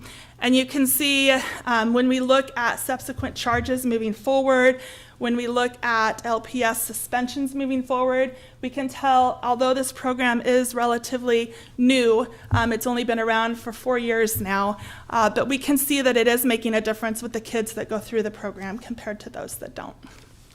Can you explain, though? I don't understand. So the way that it has, and it's set up kind of weird, but it's no subsequent charge. So for the participants, the blue line being higher, means they have no other charges that have come forward. So they haven't picked up any other law enforcement referrals from that time. And then same with LPS suspensions. Does that answer your question? Or? And the non-participants, they're not in the program, but they're not having multiple charges? Right. Okay. The non-participants have, yes, yep. The non-participants are picking up, yeah. Does that make sense? It does. Okay. Any other questions? Okay. I know the way it's because the no is in front of it, so you flip. I know it took me a while with this chart too. Okay, and then restore. Basically, the number of minority kids coming into the program comparatively, just to make sure that we're actually targeting the right kids and the right kids are taking advantage of the program. Okay. Truancy Diversion is another diversion program that we have. This program targets kids who have missed 20 days or more of school who would otherwise be filed on in juvenile court, right? So those of you that have been around a while, worked for LPS, worked with the court system, probably knew the way we used to handle truancies was not effective at all. In that the kid would get suspended for being truant, and the judge would hold court hearings during the school day to call the kid in to talk to him about why they're not attending school. So we knew that wasn't effective. We reached out to other jurisdictions that were effective in handling this, and we found the truancy diversion court model. So this is actually the judge and everybody involved in the court processes going into the school after school, meeting with school personnel and with the in-home therapist, and talking about progress, talking about grades, and so forth. So we know that model's effective. It's been effective. The problem is it's not effective. It's not a cost-benefit effective. It's not effective for the judiciary either to take on all the schools and roll it system-wide. So the middle schools then asked us, could we do something for truancies in the middle schools? You can see those numbers starting to increase there. So we talked with middle schools, we talked with the principals, and instead of doing a truancy diversion model, we're still doing a diversion model, but it's more around the lines of forming a restorative circle, so that we'll have a restorative justice facilitator come in and work with the school personnel and with the family, and it'll be the family creating the plan with the school. So we'll build off of the collaborative plan that the school already has in place, but get the family then hopefully to buy in through a neutral facilitator. So we'll see. This will start this fall. And then lastly, for juvenile justice component is our pre-adjudicated services coordinator. Now, this individual supervises kids who law enforcement brings to the detention center, but probation says that they're at the risk level that they can be released in the community and supervised on an electronic monitor. And then this position also facilitates our warrant hold program for families that don't show up in court. Instead of issuing a warrant right away, juvenile court contacts our office and we work with the schools to try to find the families and get them to court before a warrant's issued. So, thank you. That's the first part. I have 2 budget hearings. So that's the first part. That's the Human Services Office. Any questions on that before moving into JBC? Yes. Just a comment, sir. You're amazing because you're like the rainmaker of all grants. And it's incredible how you take all the grant money and work with the nonprofits and leverage it so that they can go out and get more grant money to do the things that the city and county can no longer have the capacity or can afford to provide. So I've always been in awe of the things that you've done, and you especially in going out and getting grants. You know, your reputation is out there. Just so I understand the truancy piece, you said that every high school is not involved. Every high school will be after this year because we're putting East on, with the exception of Southwest, and that's only because Southwest has not, they have not requested it. So. It's by request, thank you. Yep. Yep. Okay, Okay. go ahead. All righty. Moving forward then with the joint budget piece. Then, so the joint budget process is formalized through an interlocal between the city and the county. Basically, it formalizes a process for nonprofits to approach the city and the county and ask for funding. A streamlined approach for funding requests. There's a JBC committee, which I'm looking around.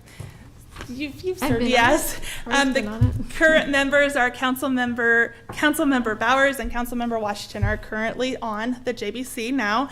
And then there's 2 county board members, Commissioner Shore and Commissioner Yoakum, a city appointee, John Carlson over there, and a county appointee is Carrie Egan. And then we have advisory members that include folks from United Way and then also Region 5. So the committee oversees the Keno distribution after the Keno Advisory Committee makes recommendations.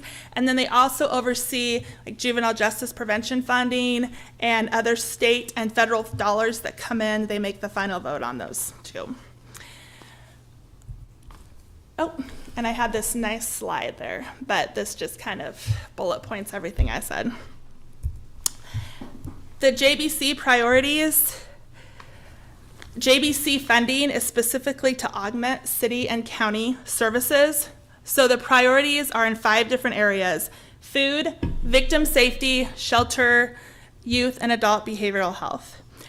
The Joint Budget Committee has 2 review committees, so when funding applications come in, it's released on our website. We do a press release through the mayor's office, through the county board's office. When funding applications come in, there's 2 review committees. There's the Safe and Stable Communities and then the Healthy Community Committee that review these. And these committees are comprised of city and county employees as well as community leaders in our community. And they make recommendations. They review all the grant applications and they make recommendations then to the JBC committee, which then actually decides on the actual amount of funding. So for the current fiscal year, and I apologize, this is kind of hard to read up here, but for the current fiscal year, I have the city and the county split between what they're funding. Going through the city ones then, the city is funding the Brain Injury Alliance of Nebraska. So this is exciting because this is the first time that they've applied for JBC funding. And what this agency is doing is educating people on traumatic brain injury. Now, we've all heard about traumatic brain injury, but the impact of it on children, especially on their developing brain, is something that does warrant a lot of education. And 2, then what do you do with this? Once you know that a child is suffering from TBI, how do you work with that child and how do you move that forward? So that's one of them. The other one is Centerpoint. Again, community support for individuals who are in treatment already, day rehabilitation, Medicaid management, and then their outpatient program. Family Service. Family Service provides therapists to over, I think they're in 23 schools now throughout LPS, so they can see children right there during the day and provide services to them. There's Family Violence Council that serves as the backbone organization for our victim advocacy organizations. They also provide training on batter intervention programming. They help facilitate the Coordinated Response Committee, and then they participate in our Threat Assessment Committee that the police department has. So, Friendship Home, our domestic violence shelter here in Lincoln. Matt Talbot Kitchen and Outreach, their transitional housing program. The Nebraska AIDS Project is also new this year, and this will help fund some of their case management components and awareness components. Nebraska Appleseed, also new this year too, and this is to help them on their hotline that they have coming in, their warm line, to help get individuals to to the right places. Also, this will be key with Medicaid expansion happening because they'll be able to help people facilitate that and guide them through that. Salvation Army with utility assistance, and then St. Monica's, their peer support program to help women in treatment. When we look at JBC funding, this year we're requesting $545,900. We look at it over the last 15 years or so, and you can see where it decreased during the recession. It took a pretty hard hit during that time. We're working to restore that funding, especially on the county side, which is where a bulk of that hit occurred at. So, and you can see too, since that time when that recession hit, we've added, just our population has grown by almost 50,000 people, so the need for funding is there. And I know you all are familiar with Lincoln Vital Signs, CHE, Place Matters, the work of the health department. So each one of you know the vital resource that JBC dollars play in the community. So I don't need to go further into that. But and then the JBC distribution, you can see a bulk of it goes to behavioral health. And again, a lot of times, almost every time, the JBC funding, any funding that we put into these nonprofits is just a segment of their overall budget. But it's enough that these agencies can go then to other funders, to state funding, to federal funding, and say they have support of the local community, and so they're able to generate more dollars coming into our community. This is the number of unique individuals served during a fiscal year.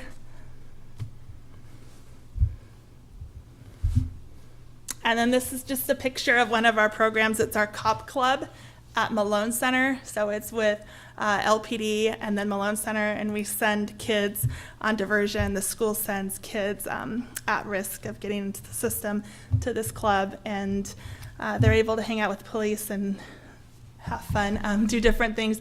But it's one of our favorites because a lot of times when kids are done with diversion, parents say, how much does this cost? Can I keep my kid in? How can I keep this? And so, I mean, of course, there's no cost and we want them to stay. That's the point of referring them. But anyways, any questions? I think that was very good. Yeah. Okay, perfect. Thank you very much. You bet. Thank you.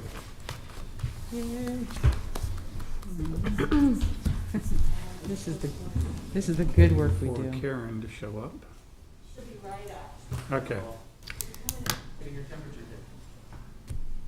Okay. Is this unusual that it just zips along? Yes. Yes. We're good. Roy, you look so sincere. Wait, what did I you say? think Was one of the your- things one of the things that was, Yes. We always save the best for last. Hey. Oh, you're last? Okay. Well, I'm glad I got here early. Well, we have another fun day planned tomorrow. Right. I've seen the schedule, yes. Yes. Excuse me, I the didn't budget know be you'd be up ready. Let me make sure tomorrow. that we With your don't get a bottom phone call or dollar something. tomorrow. To disturb. Okay. We'll review the budget. Fabulous. Okay. I listened to John. This is my plastic bag.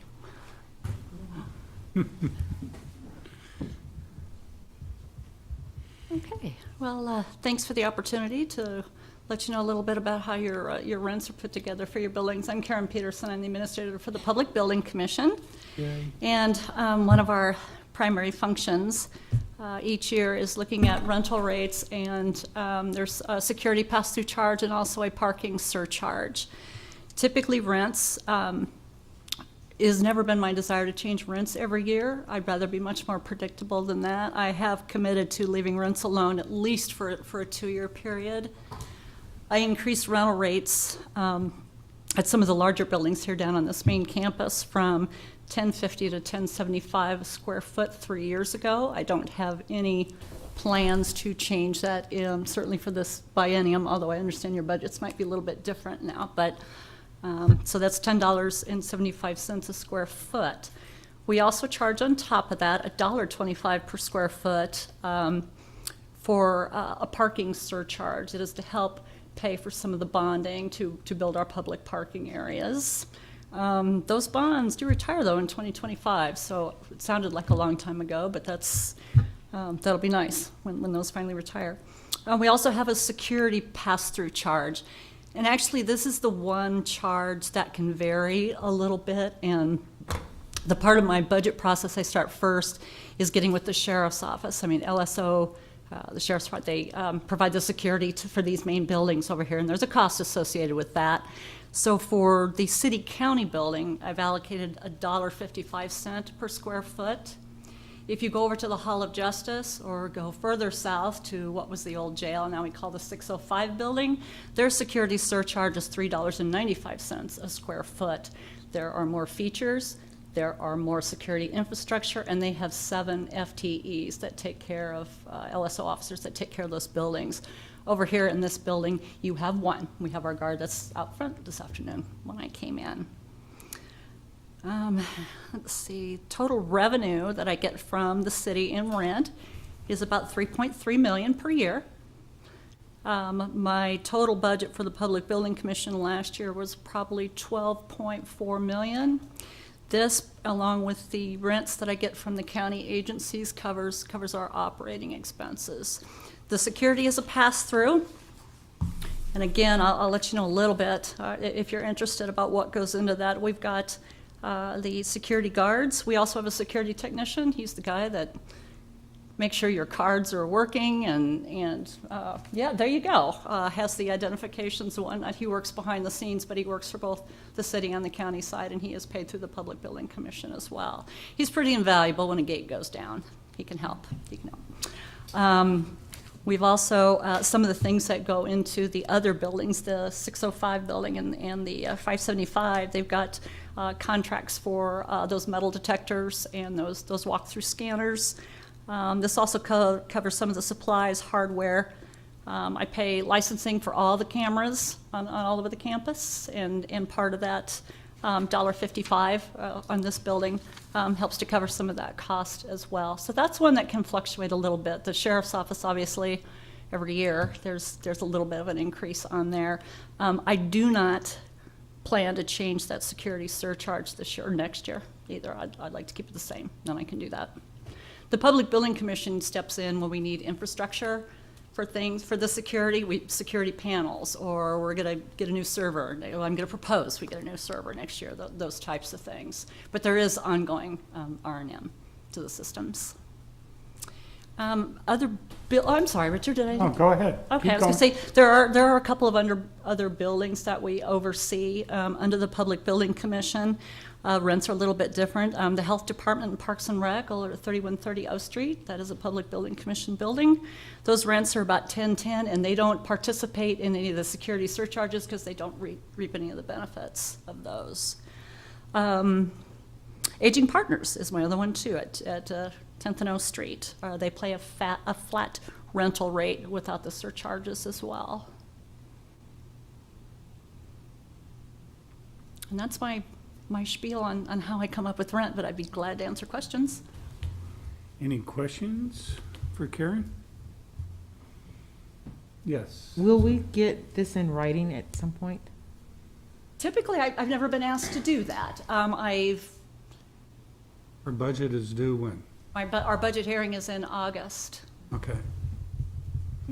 So we can get a budget to this group. and those certainly get posted. Okay. They get posted as well. Get last year's budget also, if that was something you would like. Yeah, it's information. Just an idea of what the money goes to and that kind of thing. We can get that to you. Anything else? Okay, seeing none, thank you. Your turn. Thank you. Brandon, you want to wrap this up?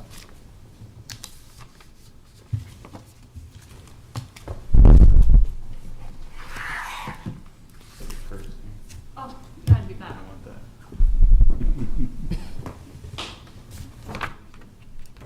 What's that? Oh, John's got the schedule? Yes. Oh, okay.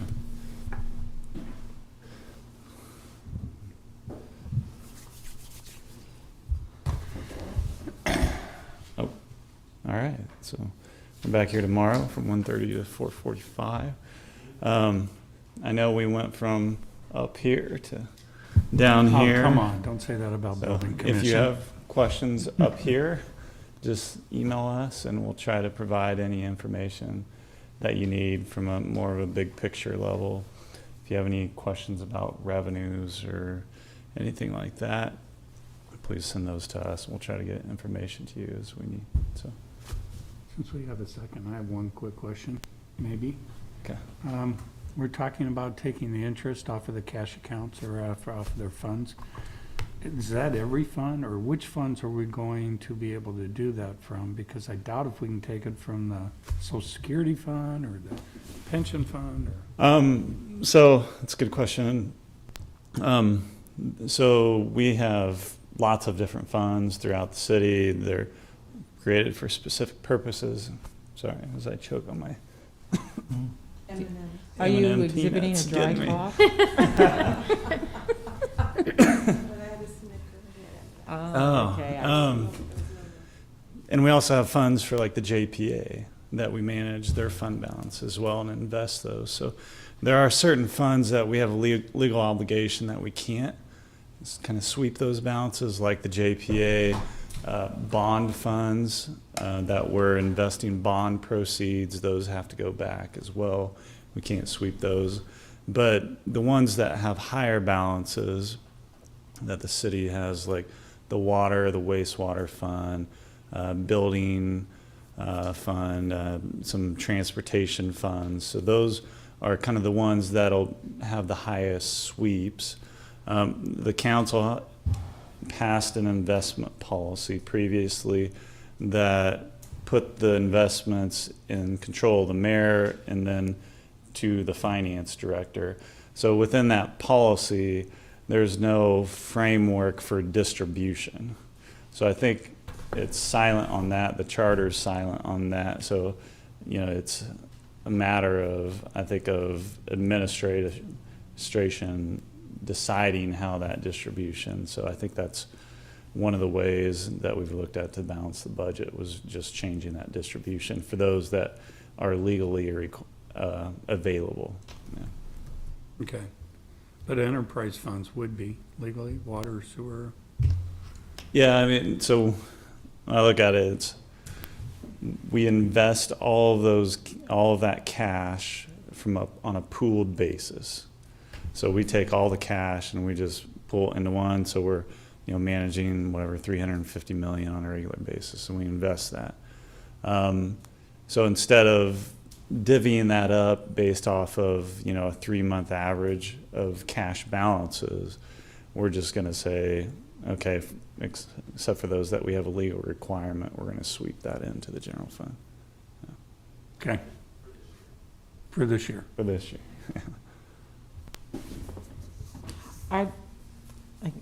Thank you for asking the question, Richard. Are there very many accounts that we can't do that to? And we have, I think we have a list that we could get, but they're going to be limited in nature to, you know, maybe like forfeiture assets. Okay. So seized assets by police department. You know, federal regulations prevent us from taking this fund. Bond proceeds, invested proceeds have to go back to the bonds because of federal requirements as well. So there's going to be limitations on certain types of funds, but they're going to be limited in nature. Whereas, you know, the bulk of the larger sources of funding, like water, wastewater, where we're carrying larger cash balances, there's no regulations requiring us to adequately give them the funds based off of, you know, what they have available in the pool. Okay. And then on the programs that we didn't have material, I can't find it. Is it someplace? Yeah, so it's kind of buried in the budget, and I could point you to some pages. Let me grab the budget book real quick. She's coming out with it. Thank you, I think to your point, Sandra, I think what would be helpful if we could get the PowerPoint presentations from the county officials, directors that came. Because these were Like county Brent. budgets, right? Yeah, pretty much county Brent?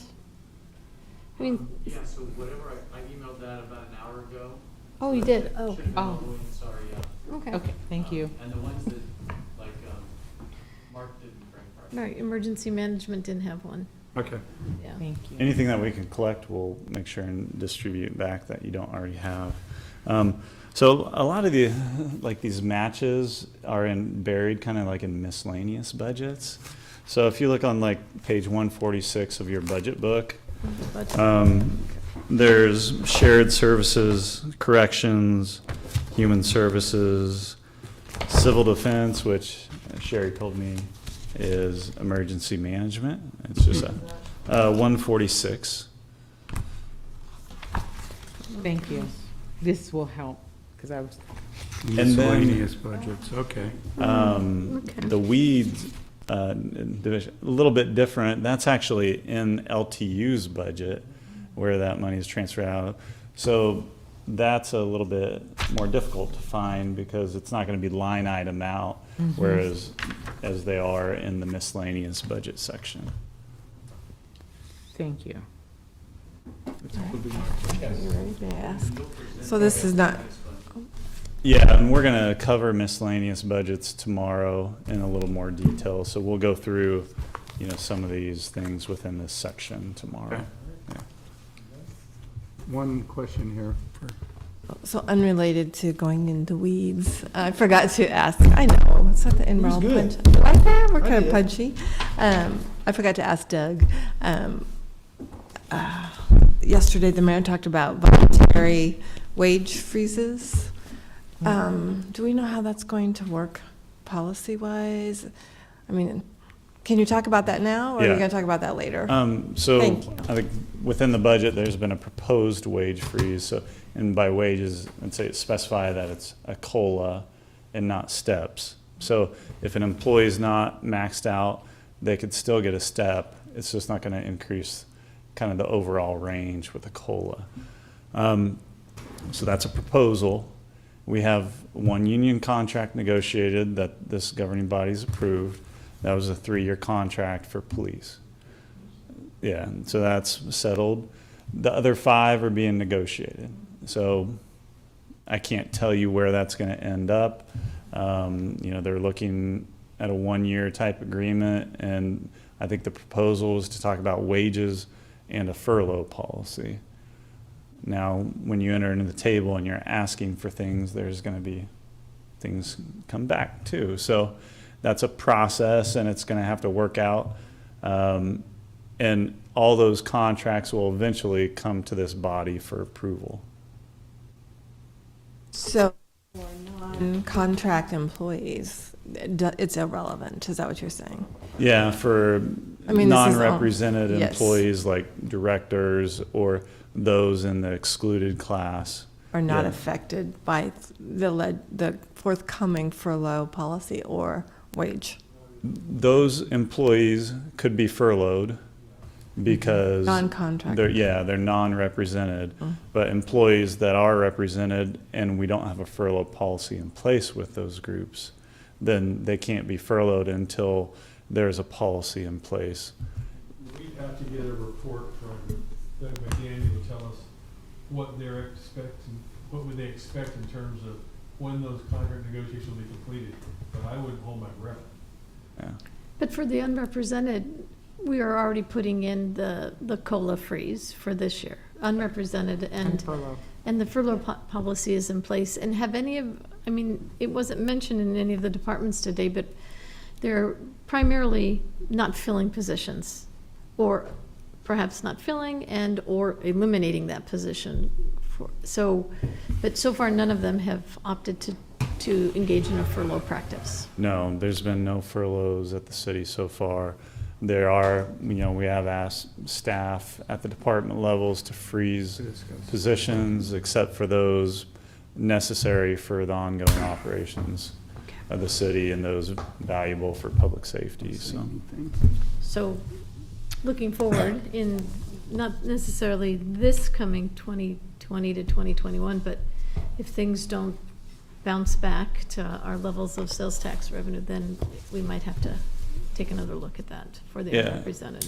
And that's why, but we've talked about a one-year budget because You're in charge tomorrow. of all the things we don't know right now. And if there's a second wave of this, what happens to sales Do it a tax? half hour early like I did. Terrific. Okay. All right. Any other questions? Thank you. We'll see you tomorrow. Thank you very much. Not me. You made it a breeze.